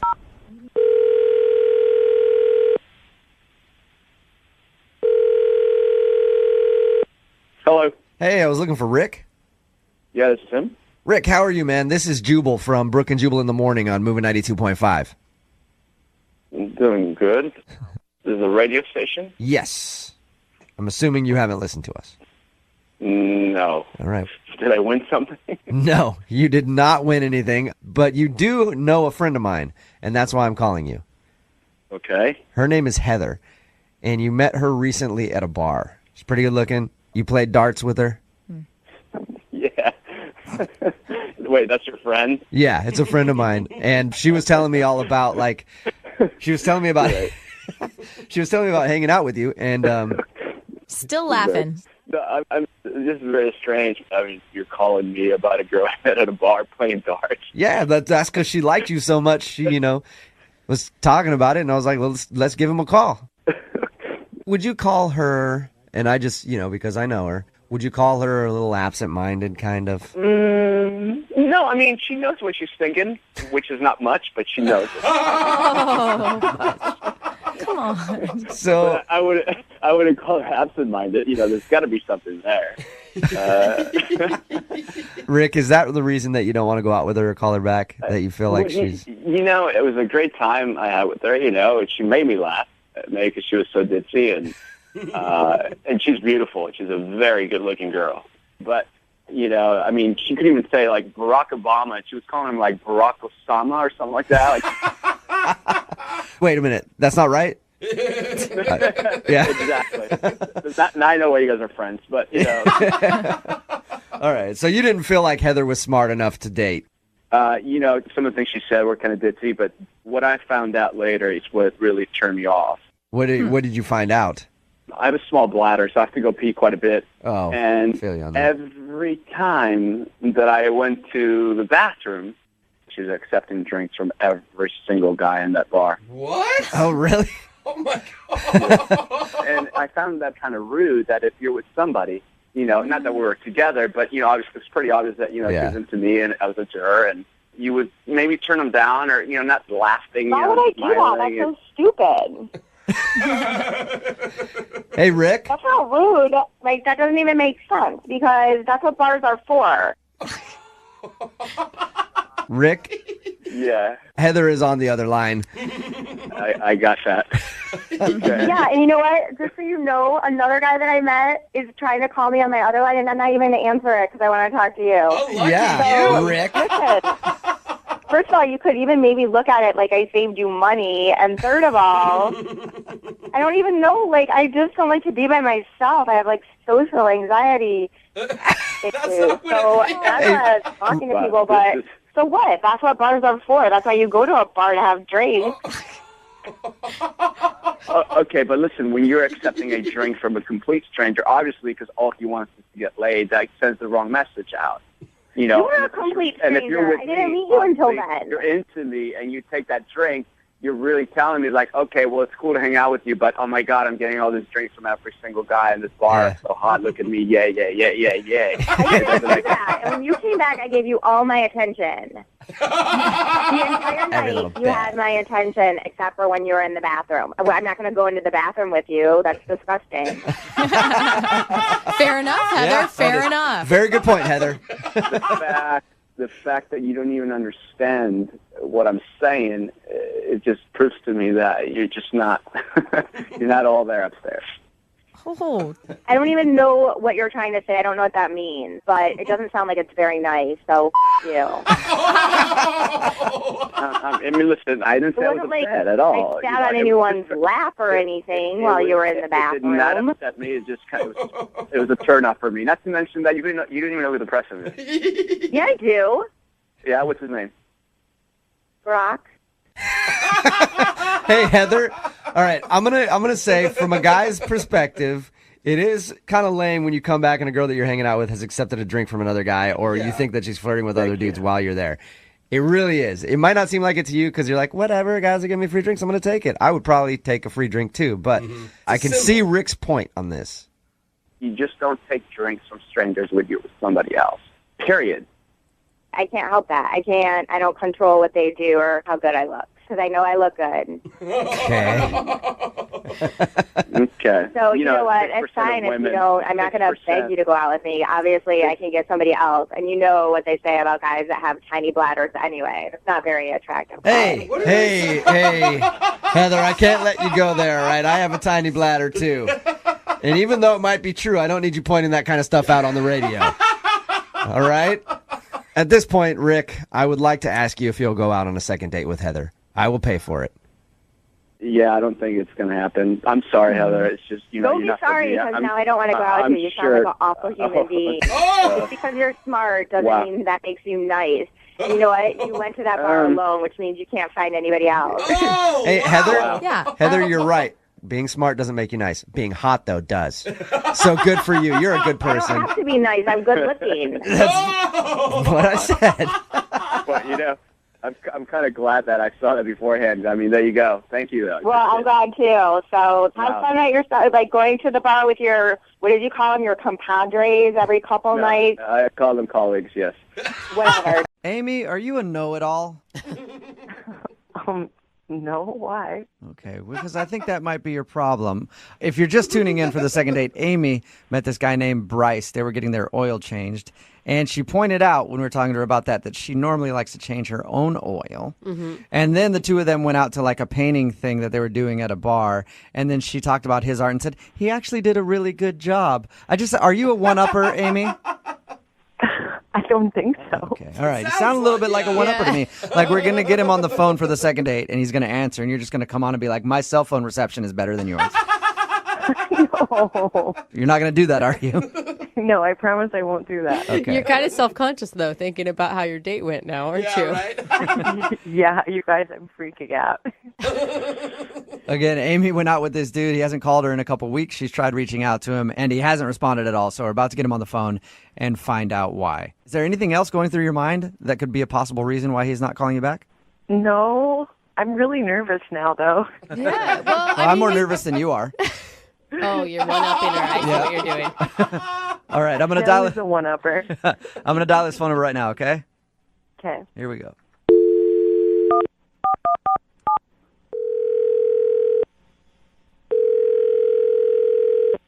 Hello?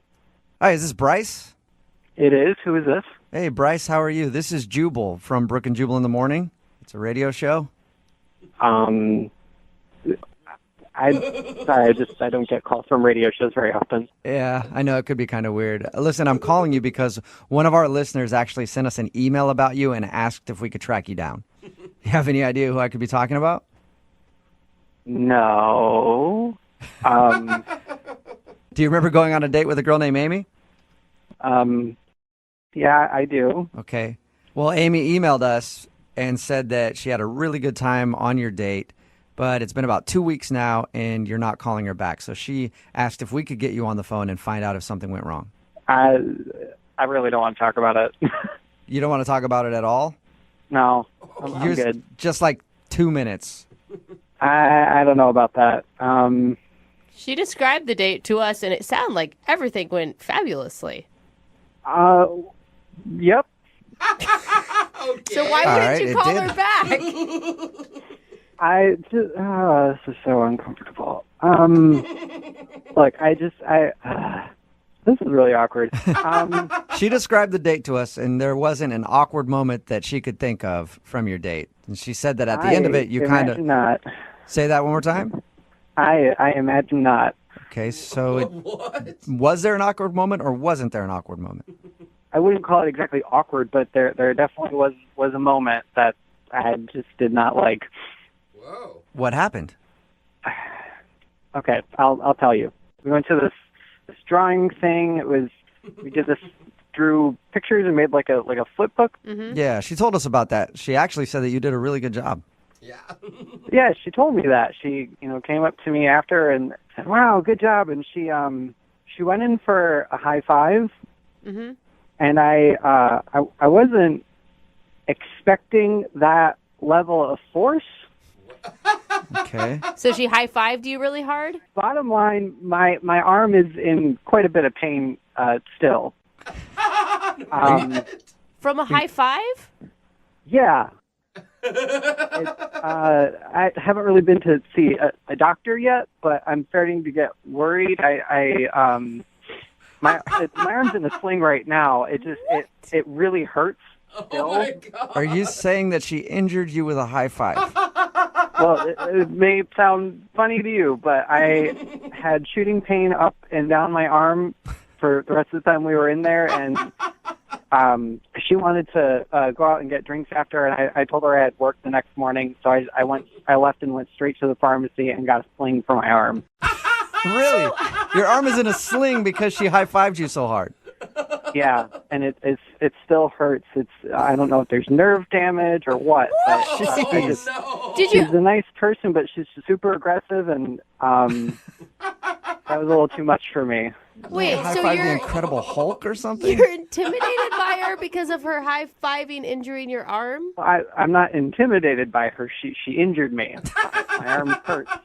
I'm just imagining her like pulling her arm back and hitting you so hard on your head. Like I Yeah, can't. exactly. It takes a lot to hurt someone with a high five, and she did it. All right, so you don't want to go out with her again because you don't want to risk any more bodily harm. Is that what I'm getting? I'm pretty much leaning towards a no. Okay. Well, you know what, Bryce? Maybe she can change your mind because she's actually on the other line listening to this and wants to talk to you. No, she's not. Yes, she is. Amy, Bruiser, you there? Bruiser. Hi. You big meathead? No you kidding. hurt Bryce. I can't believe this. So you're not calling me back because I high-fived you too hard?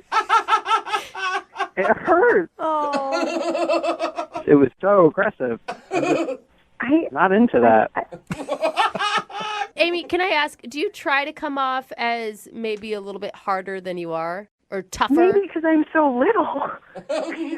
I'm 5'3" and 115 pounds. Like, what do you have, like bird bones? Where does that even come from? You were joking like this on the date the whole time, too, and that kind of bothered me, too. You hurt my arm. I barely high-fived you. That wasn't even, like, my most emphatic high five. Are you threatening him now, Amy? No. Do you feel bad? I mean, I do feel bad, but I just can't believe this situation. Like, I would have never, in my wildest dreams, have thought that this is why you weren't calling me back. You're super aggressive, and you got to warn someone when you're going to go in for a high five like that.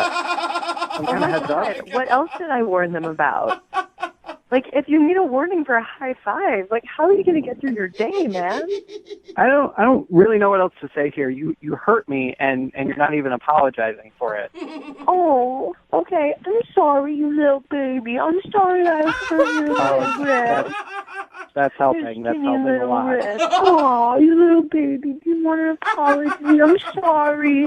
Stop bullying me. My arm hurts right now. What do you expect? If your arm hurts so much, why haven't you gone to the doctor in 2 weeks? I really wanted to believe that it wasn't that big of a deal, but it still hurt. You did some serious damage. Hey, Bryce, would you like to go out with Amy again on a second date? We'll pay for it. No. I don't forget it. You don't want to go out with him now? No. You're being kind of a jerk. Yeah. Well, yeah. If I went on one date with a guy and my high five was too strong for him, do you think that I want to go out with him again? Like, do you really think I could go out with him again? I don't think so. Well, it's just like the mocking. It seems like a little bit. Oh my God, get over it. You guys are being such wusses. I'm with you, Amy. I'm fine. If you go out on a date and they can't handle a little good-spirited bullying, I wouldn't want to go out with them either.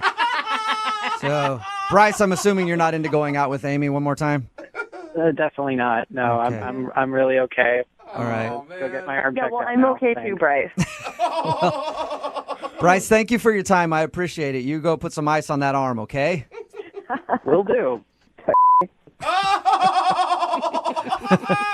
Amy, thank you for your email. I'm sorry you didn't get a second date. Oh, I'm not. I'm just looking for a real man. So if one wanders into the radio station, call me. All right. Well, Amy, I will find you a guy who loves a little physical abuse. All right. There are some out there for sure. Gosh, that's messed up.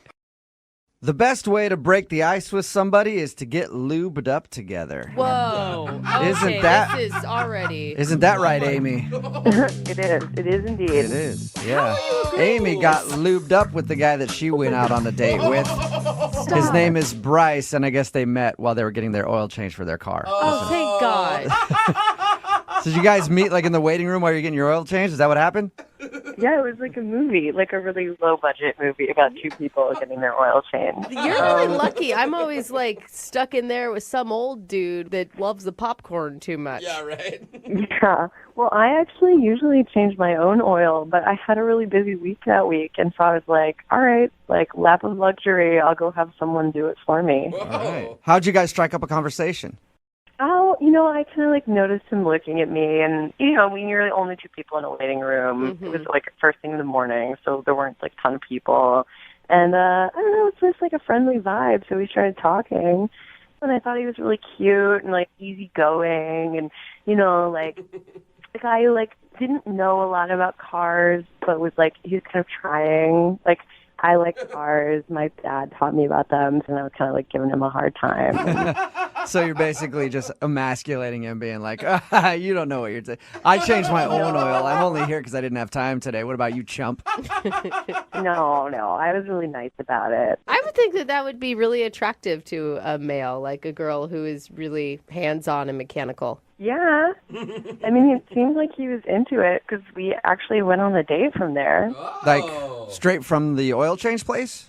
Well, no, but like we gave each other phone numbers. We went out like 2 days later. Okay, I thought you just left straight from there. Yeah. Went to like a Denny's or something. Hey, after getting the oil change, I like to wash it down with some sausage from Denny's. All right, so what'd you guys do on your date?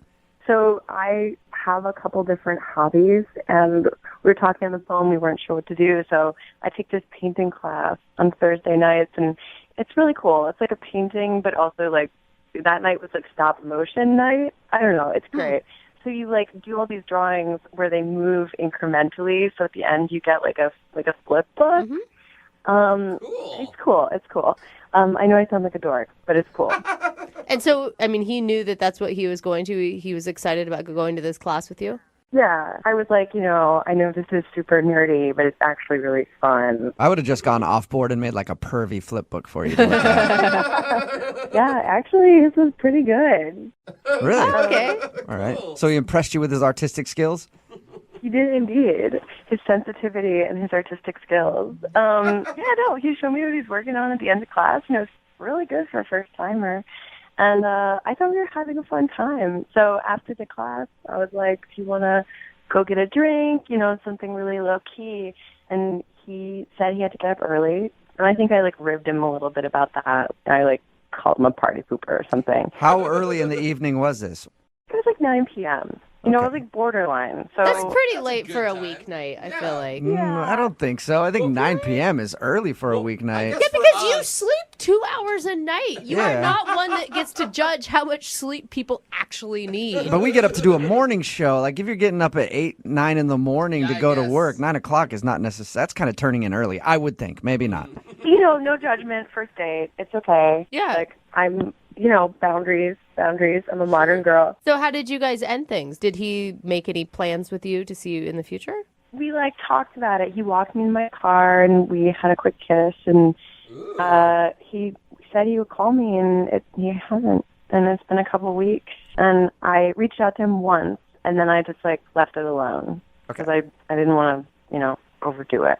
Why do you think he's not calling you back? I wondered if either maybe I ribbed him too much, or I don't know. Some guys, they don't like women who are on top of their game. I have hobbies, I have a life, I change my own oil. Yeah. I've always been unattracted to girls with hobbies and lives because they want you to be involved in their stuff, and then it's like, oh, God, I only want to worry about myself, So I can understand that. It's tough. Oh, come on. I mean, if that was the case, you wouldn't want to go out with him again. No, and I don't think that's the case. And I just really liked him, and I thought maybe it's like a little weird to have a radio station call somebody, but you guys are so cool, and I listen all the time, and I just thought, hey, it's worth it. Like, if it doesn't work out, that's okay. But I am curious. Well, we'll play a song, come back, call him, and find out. You know, a lot of guys out there like a girl with a little bit of an edge. Okay. I happen to be one of those dudes, and that's why I'm surprised that Amy, who's on the phone for a second date update today, isn't getting a call back. She did exactly what I like, and she called her date an a-hole on their first date, and I'm so surprised that he's not getting back to her. That's really weird, Amy. Did you say it in anger too? It was angry. Oh, unfortunately. So you angrily called your date an a-hole. What happened? I'm glad you want to call him back. How does that work? What happened? Well, okay, so I met this guy. His name's Trevor, not Treasure. I would hope his name was Treasure. I've never met a guy named Treasure, but I want to. Freudian slip. All right. So his name was Trevor.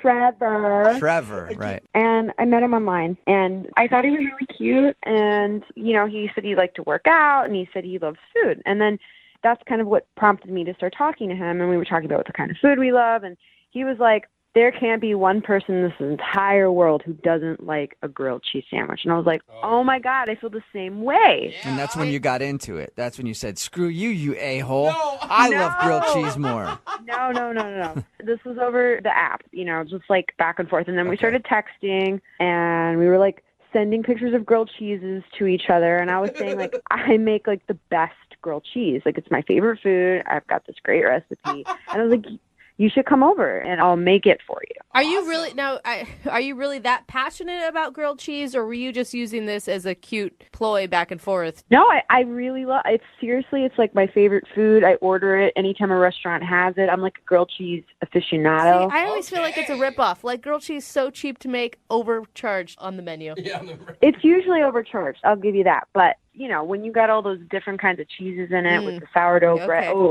I'm into it. I'm kind of getting hungry now. I know, she sounds more into the grilled cheese than their date. So did he come over and... Well, yeah, so this is how I ended up yelling at him. I was making the sandwiches, and we were having a couple of drinks, and we were talking, and I was multitasking, and I went over to talk with him, and, you know, I was nervous, and I smelled something burning, and I realized, crap, I burnt the sandwiches, and I felt like such an idiot. Yeah. I felt like such an idiot. After all that I mean, and after, saying that you're an artist, obviously you're not. Yeah, I talked all this big talk, and, like, you know, here I am screwing it up. And then he came over, and he was like, oh, I'm so sorry. Here, what if you did it this way? What if you did it that way? And I was not like that. Like, I was like, why is this guy trying to tell me what to do? And so I freaked out. I, like, slammed down the pan. I went over into my room, and I yelled out, I can do it myself, a-hole, and I slammed the door in his face. So it was more than just calling him an a-hole. You literally had a freak out and ran to your room. Yeah. All right. Are you always unstable? No. Or just in that moment? I mean, I've had moments No, like it was that, but just, not... You know, ladies, you know when it's that time of the month, what happened. You know, you get a little bit more emotional, and, you know, it wasn't great timing to have a guy over probably, and like I had a day anyway, like that morning was hard, so I just emotionally wasn't, so it wasn't the best first date. All right, so you did not plan accordingly. No, I did it, but you know, I spent a couple minutes in my room, like was like, oh, that was so stupid. And then I walked out, and we were laughing about it. Oh, wait, he was still there? Yeah, he stayed. It was really sweet, and wow. I was like, I'm so sorry. I totally freaked out. I don't know why I did that. You were just trying to help. And he was like, it's totally cool. And then I made the sandwiches again. I did not burn them this time or call him an a-hole. He even slept over. We didn't do anything. He was just like, it's really late. Is it cool if I sleep over? I'll sleep on the couch. Totally fine. The next morning, I woke up, got a note that said, hey, I had so much fun with you. Thanks again for the grilled cheese. And then I like texted him the next day saying like, hey, I had so much fun too. And he said, me too. And that's really all the conversation we've had. And it's been like 10 days. Wow. That's crazy. If I was hanging out at your house and you freaked out on me like that, the last thing I would want to do would be to sleep there. Yeah. Well, that's why it doesn't make sense, right? And that's why I'm calling you guys because I don't know what to do. I mean, is it he went home and he realized, whoa, she freaked out, I don't want to have anything to do with her, or was it something else? Was there any moments of intimacy, or did it just feel like you were hanging out as friends the whole time? We kissed right before he went to sleep. We had one kiss, nothing crazy. Okay. And it was nice, and it felt like we left on a good note. Okay. But I don't know. I'm confused. The real question was how was your grilled cheese? Did it actually hold up? It was really good. Okay. Really good. And he thought so too? Yeah, I mean, he said he liked it, but maybe he was lying. Maybe it was the grilled cheese that was the problem. Oh, no. Yeah, it could be. That's happened to me before. I've not called a lot of girls back because of a bad grilled cheese. So play a song, come back, call him, and get your second date update, all right? Cool. Thanks, guys. Okay, hang on. If you're just joining us for today's second date update, Amy is on the phone, and Amy's not getting a call back because she sucks at making grilled cheese sandwiches. Don't even say that Just to her. the worst. Am I right, Amy? Don't say that. I'm going to have to cut you if you keep talking like that. See? And that's the kind of anger that really is behind the reason Amy thinks she's not getting a call back. She met this dude named Trevor online. They were talking about their love for grilled cheese sandwiches, so she invited him over to her place to make the best grilled cheese ever. She actually ended up kind of starting to burn the sandwich, and then when he tried to help her out, she yelled at him and said, "I could do it myself, you a-hole," and then went and locked herself in a room. And surprisingly, he stayed, and they finished the date, and she said he actually seemed like he had a great time. He even stayed the night on her couch, and they had a kiss. Wow. But now he's not calling her back, so we're going to get him on the phone and find out why. And you did apologize for the freak out, but did you dwell on it too much? I don't think so. I mean, it happened, and then we laughed about it, so I don't really think that it could be that. But I don't know what else it could be either, though. All right, well, I'm going to dial his phone number and see if we can find out why, okay? Cool.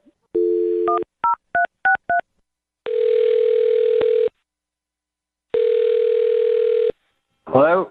Hi, can I speak to Trevor, please? Yeah, this is Trevor.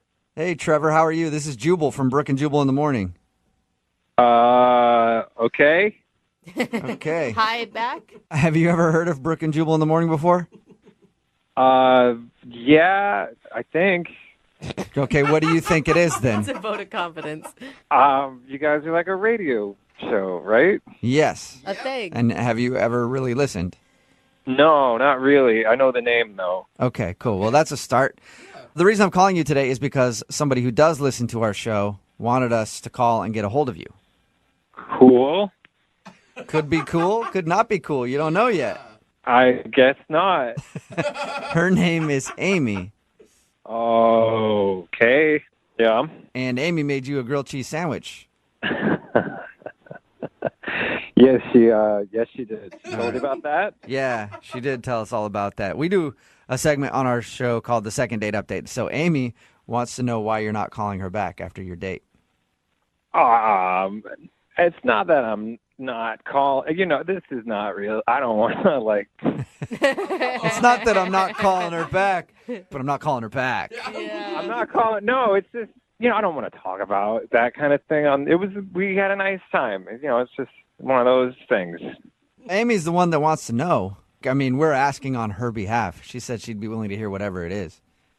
I don't really know how much you guys already know. How much do you guys know? Well, we know that you bonded over grilled cheese sandwiches, and you went to her house and she made you grilled cheese, but at one point she kind of burned it and then yelled at you and stormed off to her room, and somehow you stuck around. That was fun. No, the burning wasn't the thing. She freaked out, but it was cute. It was funny. Wait, she slammed the pan down, called you an a-hole, and you thought that was hysterical? No, it wasn't. I wasn't dying laughing, but that's not why I'm not calling back. That wasn't an issue at all. Okay, so the anger issue is not a big deal with you. No, but I slept on her couch. We didn't share a bed, so I'm not saying that at all. Okay. But before, she went to her room and I was on the couch, she had some pictures on the wall, photographs, professionally done ones that people get. And they were of her and a guy embracing and kissing. And these were big pictures. These weren't like the little ones. Did they look like engagement photos or something like that style? Yeah, like that kind of thing. Like they hired a photographer to take pictures of them like holding each other and stuff. So I was just like, what are those? And what'd she say? She went, oh, that's my ex-fiance. Whoa! And I was just like, oh, that's weird. If she's not currently with her fiance, then it's pretty strange to have engagement photos of herself Like on the... 3 of them, though, hanging up, and they were big photos. I can't stress that enough. Like, they were big. And you would think that if you're having a first date with a guy, that would be, I don't know, something on the agenda to take down before he comes to your house. Yeah, but I was willing, I guess, kind of to laugh it off because I am going to sleep there. I don't want it to be, like, super crazy weird. Yeah. And she goes, yeah, we're still really good friends. So right there, I'm like, all right, cool, I guess. And then she says, I told him I would keep them up until I found someone that I could replace them with. Whoa. And I was just like, oh, cool. And that's awesome. How yeah. great for you. But like, I'm sleeping on her couch. I'm not going to have like the greatest night's sleep. So I would like wake up and then just be looking at her and this, ex-fiance like kissing and holding each other. And when you were looking at it, you weren't thinking, I hope that's me one day? No, I wasn't. I was thinking I need to sleep off the few drinks that I had and get out of here. Like really fast. Well, guys, I don't like how this is going. I'm not into this. What's going on? Oh, Trevor, that's Amy. She's actually on the other line listening and wants to talk to you. Yeah, I've been listening to the whole thing. Hey. I've been listening to the whole thing. Hi, it's nice to hear from you after 10 days. It's nice to hear from you too after 10 days. I am like so disgusted right now. I cannot believe that that's the reason that you're like not calling me or talking to me, because it's a perfectly good reason. What? You have pictures of you and your ex-fiance hanging in your place. How could you have a relationship? Listen, I invited you into my home, and it's my space, and you asked. What? And I just met you. It was the first time I ever met you. You know, why? This guy is my best friend, okay? And yeah, we're broken up now, but he's a part of my life, and he's a part of my history, and I talk to him every day, and he's my best friend, and I care for him. And I don't know why you're reacting like this. I don't think it's strange, you know? Wouldn't you have pictures of you and your best friend? So what? We're kissing in the photos.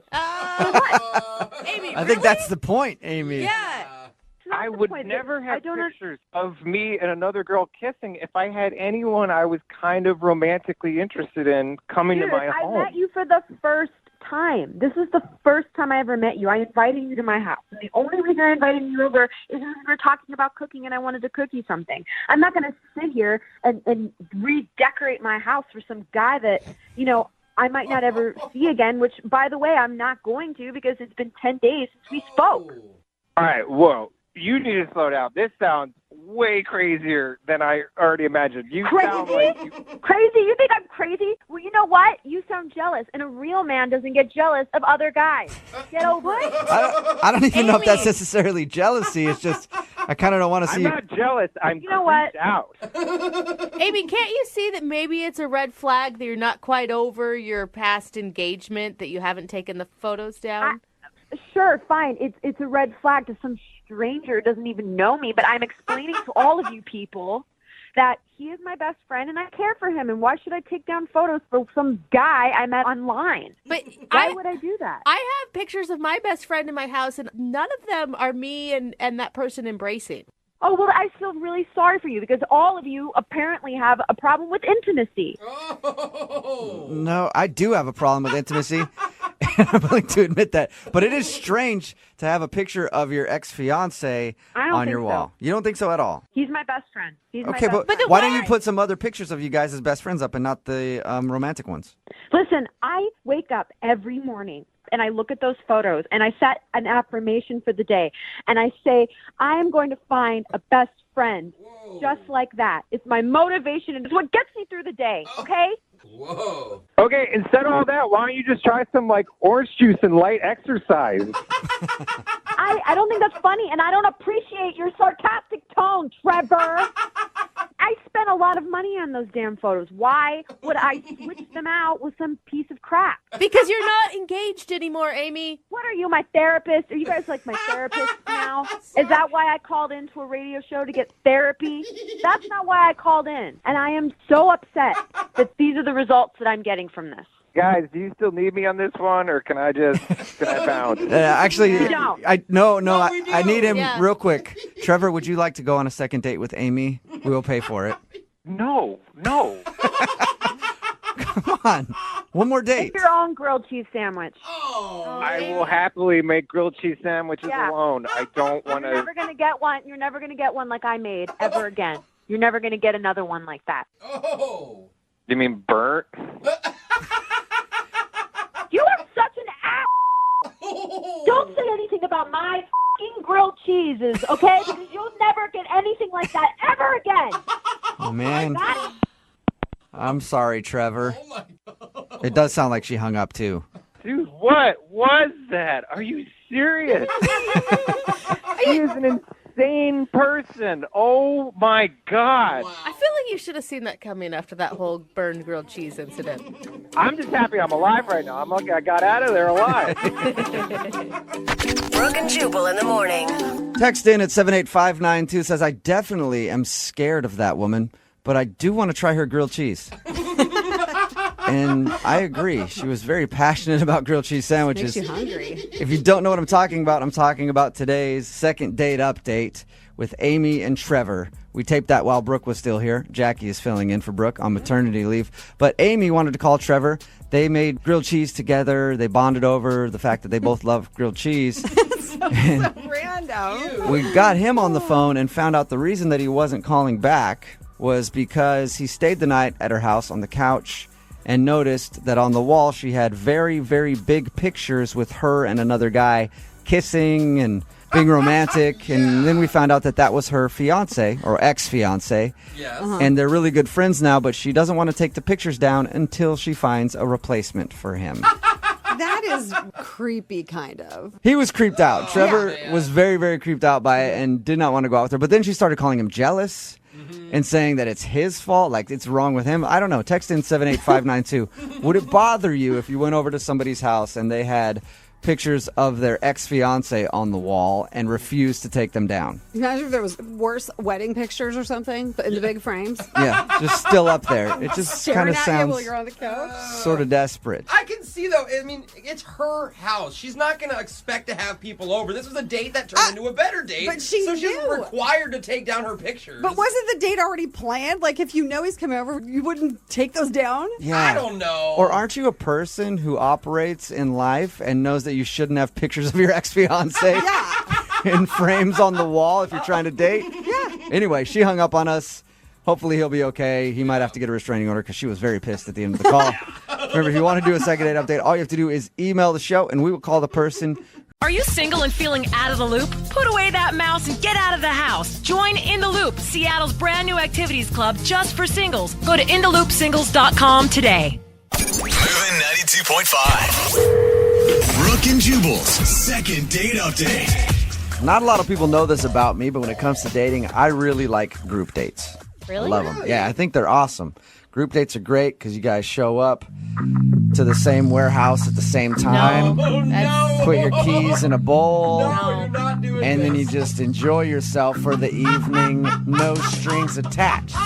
That's why I think group dates are great. That's not really a group date. Is that wrong? It's not a date? Called something else. That's a bad Oh. video. that you're Oh, doing. okay. I thought that was the normal term for a group date, I guess. Glad we got that cleared up, Jubal. Either way. That's another G word, but. Oh. Yeah. All right. Well, I thought that was just dating. Never mind then. Oh, God. Laura, who's on the phone for a second date update right now, went out on sort of a double date. Hey, Laura, how you doing? Hey, how are you guys? Pretty good. Thank you for your email. Appreciate it. So your email said you showed up to this date and there ended up being like a double date situation going on? Well, I mean, I knew that we were going out with some friends, but I didn't realize it was going to be, it was just a little more pressure than I was anticipating. Oh, okay. I was confused. In your email, it sounded like you had no idea there were going to be other people there. So how did you meet this guy, first of all? I met him at a party at a friend's house, and he asked me if I wanted to go out, and I was like, absolutely. So he was like, yeah, I want to meet up with a couple of friends of mine. Do you mind? Would you want to join us? And I show up, and there's this other couple there. So, What was weird about that? well, I was expecting, like, a group of friends, and it turned out that, like, the girl, Amanda, was his sister and her boyfriend. Oh, and wow, that's Yeah, weird. that's weird. always a lot of pressure. I have actually broken up with a guy because I didn't want to meet the sister. Really? Because I am his sister, and I know how judgy we can be. Like, for real. Yeah, that's what I was thinking. As soon as I found out that it was his sister, I was like, oh my gosh, that's a lot more pressure than I was thinking. That's weird to bring your sister along on a first date. Well, maybe they're close. I mean, did they seem to be friends? They did. I mean, I will say that. Like, as the night went on, it got better. Like, it was awkward at first, but we ended up having a really fun time. You know, I really enjoyed it. I liked her, and he was, of course, great. I mean, I wanted him to, I definitely wanted another date with him. What's his name? His name is Brody. Brody. Oh, Brody. Yeah. Hey, Laura, you want to come on a date with me and my sis? So did you guys hit it off then? Did she seem to like you and you like her? Well, I thought we did. You thought you did? I mean, did you guys talk and have a good conversation? It seemed like she liked you. We did. Well, I mean, I don't know. Honestly, I really thought things were going well with her. I thought we were getting along great, but I texted him the next day, you know, just to tell him that I had a fun time, and he texted me back saying that he had a good time as well, and so I just went for it. And I was like, so do you want to hang out again? And he told me his sister wasn't a fan. What? So of me. did he say he doesn't want to hang out with you because his sister's not a fan? Well, I mean, that was what was being implied. I mean, he didn't say, like, he told me that if I wanted to, I could try to convince her, and then he gave me her number. What? He wants you to call his sister and ask for permission to go out with him again? Well, I mean... Do you know how weird that sounds? That's weird. It's got to be a joke. He was joking, and you just didn't get it because it was on text message or something. Well, no, I mean, I asked him if he was joking. He was like, no, she wasn't a fan. I mean, you couldn't... What? So yeah. He said, call my sister and ask her if I can go out with you again, basically. He didn't say it exactly like that, but he was like... Sure sounds like he did. If he said, hey, here's my sister's phone number, call her. Well, yeah. I guess I just really want to know what happened. So are we going to call him, or do you want us to call his sister for your second date? I mean, I'm pretty sure we have to call her, right? Really? I think so, because he sounded like he had a good time. And I feel like she's the one who has, like, the answers about, like, what is wrong, right? Do you really want a second date with this guy, or you just want to find out from the sister what you did wrong and why she doesn't like you? Because honestly, if I were to go out with a girl and she's like, you got to call my brother for permission, I'd be like, all right, then, no thank you. I just feel like there must have been something that was, like, a miscommunication or something like that, because I really thought it was going well. And so if something went wrong that I don't know about, I just kind of want to clear things up, you know, clear the air about it. So you want to clear the air with the sister, and then do you still want to date her brother? Well, I mean, enough for a second date. All right. Oh, my God, you Okay, really well, we like will this guy. play a song, come back, call her, Weird. figure out why she doesn't like you, and then see if she'll let you date her brother. Weird. Sound right? Yeah, that sounds right. Okay, we'll do it right after this. Moving 92.5. Brooke and Jubal in the mornings. Second date update. Okay, for the second part of today's second date update, I'm going to need you to pay attention for a second. I need to explain how this is going to work. Laura went out on a date with a guy named Brody. She showed up to the date. It was like a double date type situation. One of those people happened to be Brody's sister. She thought that they all enjoyed each other's company and the sister was cool with her. She texted Brody the next day and he said, hey, we can't go out again because my sister doesn't like you. So weird. And then they were like joking back and forth and he said, here's my sister's phone number. If you want to see me again, clear it with my sister. So right now we're about to call Brody's sister. Her name is Amanda on Laura's behalf to see if she can get a second date with her brother. Or at least find out why the girl doesn't like her. All right, Laura, you ready to go? Yeah, I'm ready. Okay. Are you I've more- thoroughly confused myself now, but Are you more creeped out that Brody wants you to talk to his sister or that the sister is that involved with the brother's life? I mean, I guess I'm more creeped out that he needs her permission. That's a little weirder for me. I see sisters being overprotective. I get that. yeah, okay. I'm going to dial the phone number right now, get her on the phone, and see if we can figure out why Amanda hates Laura. Here we go. Amanda hates Laura, name of a good sitcom, by the way. Hello? Hi, can I speak to Amanda, please? Speaking. May I ask who's calling? This is Jubal from Brooke and Jubal in the Morning. How are you? Like the radio show? Exactly like the radio show. Have you ever listened to us? Just here and there, never seriously, I guess. Never listen to it seriously. Yeah, no, you've probably never really listened very much at all. But that's okay, Amanda, because you're actually about to be on the show, which is pretty cool. Okay. One of our listeners recently sent us an email about you. Oh, really? Mm-hmm. What was the email about? Well, her name is Laura, and Laura recently went out on a date with your brother. Oh. Ring a bell? Okay. Okay, well, it sure does. She told us about the date, and the thing is, she really wants to see your brother again. But after the date, she was texting with your brother, and he said he couldn't go out with her because you didn't like her. That's exactly right. Okay. What? So you That was don't. for So you real? don't like her.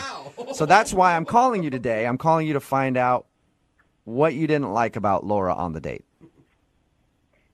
I mean, sometimes you meet people and you just know that they wouldn't be good in your group of friends or in your family or around, and sometimes you just have to, draw the line and speak your mind. Hold on. How can you tell from one date whether or not a girl is good enough for your brother? Like, you spent 2 hours with her. You just know. There are signs. There are indicators. So we talked to her about the date, and she actually had nice things to say about you and thought you guys were getting along great until she got those texts from your brother saying you didn't like her. Well, first of all, of course she has nice things to say about me. Second of all, I mean, it wasn't like her actions per se, but it was more, her choice of dress or the way she cursed or, she just seemed it was a very trashy air, like I could just tell that she was a trashy person. And to me, it's okay. Like, I understand that people can't choose the circumstance which they're born into, right? I understand that. But this is a grown woman. I mean, come on. I mean, I don't want to hang out with someone when I'm worried about her boobs, falling out of her shirt or me seeing her butt. You know what I mean? So you don't like the way she dressed and you thought she was trashy. I didn't think she was trashy. I knew she was trashy. Oh my God, you are being a straight up bitch. We talked to her and she seemed like a lovely girl. Right, well, you didn't see her. You just talked to her. So if you'd been there, you would have felt the trashy vibes that I was getting. That is trashy so vibe. messed up, dude. Why are you so invested into your brother's love life? Because first dates can turn into marriages. It's the beginning of something. And we're a very close-knit family. So you're close with your brother and you don't want him dating gutter trash. Exactly. You're trying to be funny with me right now, but that's exactly how I feel. Oh my gosh. That is Hey, you messed can't argue up. with honesty, and I Yes. appreciate you being honest with us, Amanda. Thank you. You're welcome. How do you think Laura would feel if she heard you say that about her, though? I don't think that I would care. Oh, I good. mean, maybe she would change her ways. Maybe she would make some self-improvement. I would hope. It's good that you wouldn't care, because Laura is actually on the other line listening. Yeah. Oh, my God. Hi. It's good to know how big of a bitch you are. Seriously. You were hiding it the first time we met. I was trying to be polite because I have manners and know how to act in public, unlike you. Well, at least don't judge people based off of what they're wearing. Honey, it was not only what you were wearing. It was what you were saying, how you carried yourself, and also not to mention the fact that you don't even have a real college degree. You have a trade degree. You have a certification. You're a dental assistant. And what are you planning to do with that? Are you planning to be a dentist? What the f- are you talking about? A dental assistant is a very respectable job, and I'm trying to better myself. You're such a f***ing bitch. Yeah. Hey, Laura. And how are you going to judge me? You work at a freaking call center. You're customer service. Your job isn't that great, Missy. But I have a college degree. Yeah, to answer f***ing phones. Good job using that education. I feel like me and you walking down the street, people would look at us and they would know that I am automatically better than you. And What? I don't want you in my family. You know what they would know? They would know that someone who came from nothing and is bettering themselves is doing a hell of a lot better than someone who has a 4-year degree and is working at a call center. To Amanda, do you honestly think that you're a better person? I'm sorry. If you called me, I'm just telling you what I know. Don't try and act like I'm this bad person because I don't want this in my life. Oh, my God. You know what? I feel you, Amanda. All right. Amanda, I feel you. Like, I have to walk around every day knowing that people are lesser than me, and it's frustrating. It really is. You're such an ass. And I feel you on that. Thank you very much for your time. I would like to see if actually you two would like to get together for a second date, maybe a hangout. I'll pay for it wherever you guys want to go, a happy hour or something. You think I want to go and hang out with a dental assistant trashy I have better things to do with my time. Well, That is Amanda, nice. the way that you just described Laura sounds perfect for me. I mean, Oh, my God. First of all, I'm so glad we called her because now I have no reason to ever be anywhere near that family again. No kidding. Terrible. And there's Moving 92.5. Second date update. We get hundreds of requests for second date updates every single day. So when we're sorting through them, trying to decide who we should call, Yeah. it takes something kind of special for one to stand out to us. Yeah. Okay. And this email definitely jumped out because it came from a guy who goes by the name Cheese. That is a way to get your email answered for sure. Yeah, and everybody loves cheese. Oh, yeah. I know. Love that cheese. So I was like, we're definitely calling this guy. Cool. What's up, Cheese? Hey, guys. How's it going? Oh, Is my that God. your legal name? Of course not. Nah, it's not. Oh, no? What's your legal name? I mean, Everett. It's just an old nickname. Cheese is All my right, name. okay. Sorry, bud. Do you want us to call you Everett or Cheese? No, man. Everybody calls me Cheese. Oh, my God. All right, Cheese. I feel like I would have bought something off of you in college for some reason. Yeah. So You had the good stuff. Yeah. tell us about the girl that you want us to call today. What's her name? Her name's Leia, and well, it's kind of funny because I'm into like converting old vans, and like I belong to a couple Facebook pages about it. Oh my God, that's so big right now. It Yeah. is. I It's see like a lot of it. Van life forever. No. You have to put the hashtag in Well, front I of it. did, Okay. but it's just only in my head. All right. Yeah, I mean, we were just on this Facebook page, one of those van life pages. I actually forget which one because I'm on a few of them, but like we started DMing a little bit, and you know, we had a lot in common. Like, Cool. you know, she doesn't have a van, and like she doesn't do conversions, but like she's into it and she wants to do more stuff like that. And Yeah. she's like into like more like living off the grid kind of life and stuff. But So she's probably a big fan of our show. Really big and off the grid communes. I don't know if you know that. yeah, I mean, like to be honest, like I don't really even listen to you guys all that much. But I was telling my buddy about the situation, and he's like, "Oh, you should totally call these guys." Oh my God. Oh, okay. So tell us a little bit more about Leia and what you guys did for your date. Well, I mean, just because we met through the whole van thing, I decided, I was like, hey, if you want, I'll bring my van over and you can check it out, and, you know, maybe we could just go driving around. And Normally, that's like a scary sentence. Right, exactly. Oh, go check out my van. We'll just drive around or whatever. Mhm. Don't tell anybody where we're going. But she was like, yeah, let's take a ride. And so I kind of like, it was like nearing sunset, and I was like, oh, it'd be cool to like go over to this like pretty scenic overlook. Okay. And like we stopped and got like some just some like snacks, some crackers and cheese and stuff, and then Cheese, of course. Yeah. Serving up the Trademark. big cheese. I mean, I think those are kind of the best dates, though, where they're understated, they're not over the top expensive. It's just you in a romantic setting, stuff in your face with cheese. And it's something she was really interested in. I mean, like, she joined this van life Facebook group because she wants to know more about vans. Now she's getting the up close tour. Yeah, what was the vibe that you were getting from Leia on the date? it was pretty chill. I mean, she's super down to earth, and she's not granola, but she's like definitely doesn't wear a lot of makeup, but you know, she's still very pretty, you know. And I mean, were you saying some of this stuff to her directly? Because no. Okay. No, but well, that's good. I mean, it was just really cool, and then we just hung out and talked and just like showed her, you know, kind of what I'd done with the band because I handled Was it. there any chemistry though? I mean, because maybe she wasn't looking at it as a date.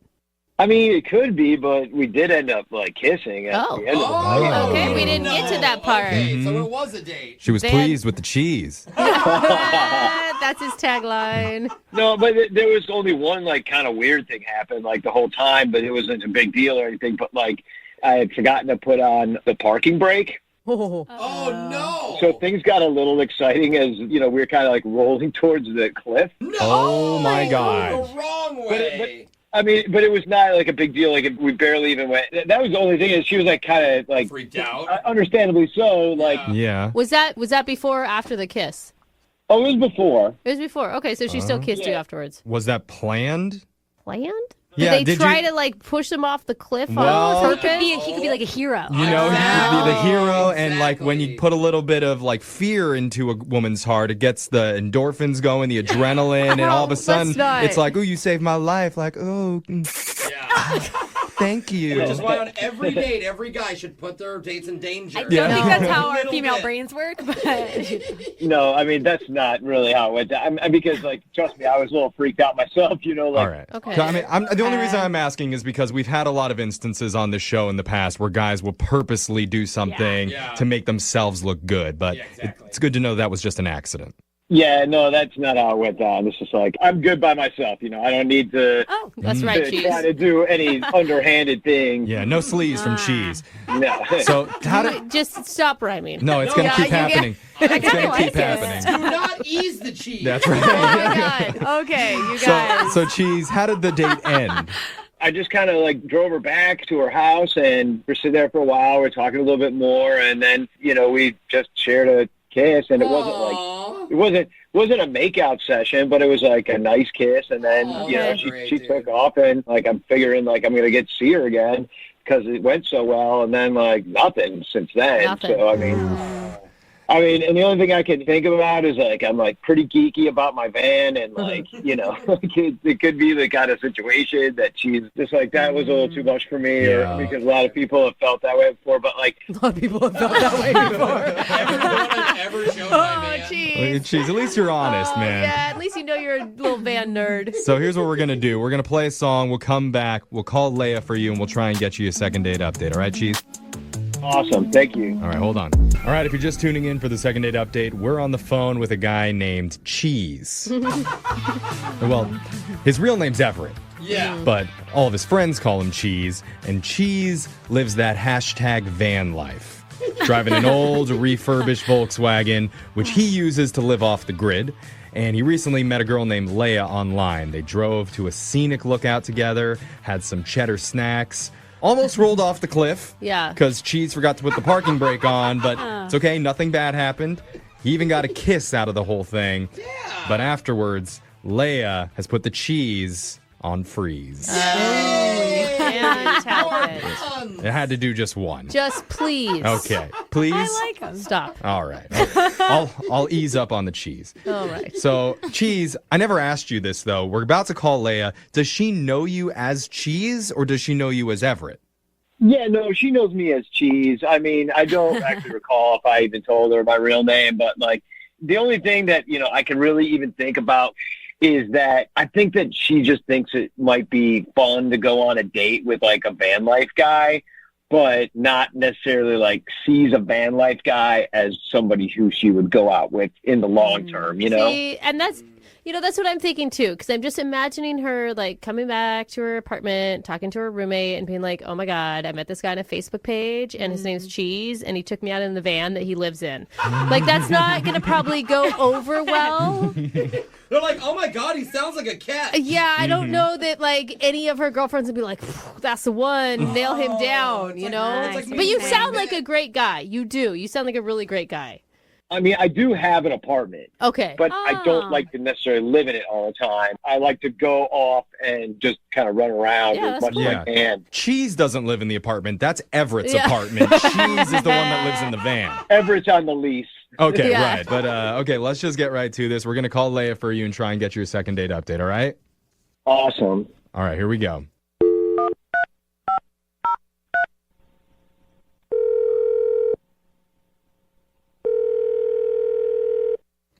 Hello?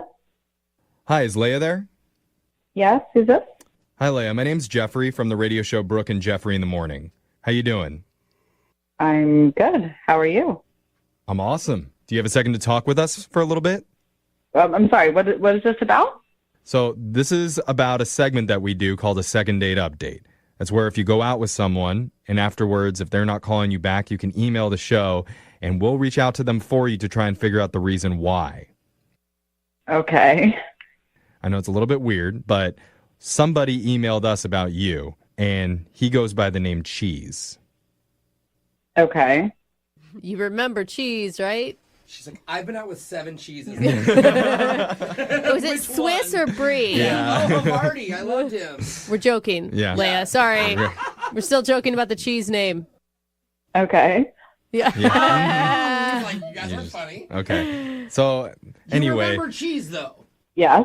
Okay, you do remember Cheese. Okay. So, the whole reason that we're doing this is because Cheese had a great time hanging out with you. And he's a little bit confused about why you've been ignoring him after you went out together. Okay. I mean, did you feel like it was a cool date that you guys went on? Yeah. I mean, the date was good. I feel like you're being very short with us. Yeah. I mean, I feel really weird answering these questions. This is very weird to me. I understand. Unexpected interview. But we're trying to help out a guy who's really confused after having what he thought was a really romantic experience with you. And so we're just hoping to get him a little bit of answers, a little bit of clarity on why you'd be blowing him off. I mean, I think you can understand, like, the dating world's hard right now. So when you meet somebody that you finally feel like you clicked with and then it doesn't work out, I don't know, you can go to desperate measures like contacting us to try to figure it out. I mean, I understand that, but it was one date, so. Right. Okay. So is it not going to be another? You didn't have any intention of calling him back? Nope, definitely not. All right. Well, I mean, is there a reason why you were turned off by Cheese? Yes. Okay. The date was fine. Like, we had a nice time together. He was funny and was very cool. But the next day after our date, I had some police officers get in touch with me to ask me questions about the van that was parked at this convenience store that we went to. Oh, wait. You said police called you? Oh, my gosh. Yeah. Because they saw you inside the van? No, I used my credit card at the store. And then they saw me get in the van. So they knew I knew the person. Wait, is he like linked to some crime or something? I have no idea, but the whole thing was very weird. I don't know what's going on. Whoa. So I just don't want to be involved. I don't blame you. That's fair. That's really sketchy. Yeah, it's really sketchy. You are much more rational than I am. If the police contacted me about some dude I went on that drove a van around, I would be immediately calling that guy and being like, "What the hell, man? What's going on?" Yeah. Are you a criminal? Tell me. But for real. Be honest, criminal. I want nothing to do with it. I'm not going to call him. I mean, I told the police, like, all the information that I had, they can investigate it and, But you don't even know what they're investigating? What are they investigating? I think that the van was stolen. I'm not sure. So Okay. Well, So not only is he hashtag van life, but he's hashtag stolen van life. I mean, we definitely want to get to the bottom of this because we spoke to Cheese and he doesn't sound like that type of person. It's always those, though, Jeffrey. I know, but I guess... what does that even mean? I don't know. You tell me if he sounds like a criminal because he's actually on the other line listening and he heard everything that you said. Oh, God. Yeah, Leia, hey, it's Cheese. Oh my God, I need to tell you what happened. Like, you do not have the whole story here. That is crazy. Oh my Okay, God. hold on, Cheese. Give her a second. Like, she didn't even know you were there, man.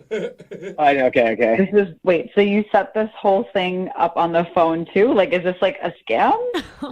No, not at all. It's actually just a giant misunderstanding. Like, I just was wondering why you didn't call me back. So that's why I called the radio. And, like, I wanted you to, just to see. But, like, the whole thing about the van is not what you think at all. Like, okay, well, yeah, so get to the point, Cheese. Yeah, dude. What's going on? Are you a criminal or not? Well, here's what happened. So I actually converted this van. This is a van that I converted. Uh-huh. I sold it to my buddy, who's also, like, does some of this stuff. He actually helped me out on this van, right? So he was on vacation. So I was like, okay, I'm just going to go take the van right now because I don't have one right now that's working. So anyway. What? So you did steal the van? No, I totally just borrowed this van. It was like my van to start with. And here's the thing. He came back early and he totally thought that the van had been stolen. So he called the police and like he had no idea that I had taken it. Leia, are you buying any of this? Does this feel right to you? I mean, I guess that sort of makes sense, but you lied to me about telling me you own this van, saying it's yours, and it wasn't. But it was mine before, and I mean, it just wasn't mine at the time of the date. And I'm sorry, I didn't say that, but it was like, just a lot to kind of say because, like, my friend helped pay for some of the repairs, and then so he had it. So it's like, we're still buds. We work on some of this stuff together, but I'm working on a new project right now. And like, all right, Cheese. You're explaining a lot here. Leia, what are you thinking? Well, that's why, yeah. No, Cheese, I got you. I got you. It's a very complicated process where you borrowed your friend's van. Yeah. The whole thing is too much. Like, I don't believe anything that you're saying. I mean, this is so much drama. We went on one date, and look at this conversation. It's ridiculous. Well, hold on, It is Leia. a lot of drama. I mean, like, Cheese, you would understand, like, if the police called you about some person you went out with, like, after only hanging out once, that's a big red flag. But it's like a banner. All the drama aside, like, did you have a good time with Cheese? Did you connect with him? It doesn't matter. I think it does. I barely remember the date as a result of all of this. I will say in his defense, he's not in jail. So obviously, like, he didn't do anything. Or they couldn't track him down because she didn't know his real name. Well, and to be fair, we don't know that he's not in jail. This call could be collect, so. I mean, he'd steal a van for you. That's really nice of him, actually. Oh, Alexis is on board now. I admire that. Yeah. Like, that's romantic. Well, look, Leia, I mean, I don't want to send you out with a felon, obviously, but maybe you could do some background checks and see if his record comes up clean, and if it does, we'd love to send you out on another date with Cheese, and we'll pay for it. Thank you, but no thank you. Okay. I saw that one. I was very polite. I mean, Cheese, did you learn anything out of this whole process? Yeah, I mean, I would have told her about, like, the whole misunderstanding with the police and everything that happened. It just, like, I didn't even really get a chance, like. Yeah, I was thinking maybe you learned not to take your buddy's van without asking, something like that. It was my van to begin with, and then, I sold him that one, and I'm working on Okay. another one. We got it. Yeah. Cheese learned nothing. Okay. Yeah.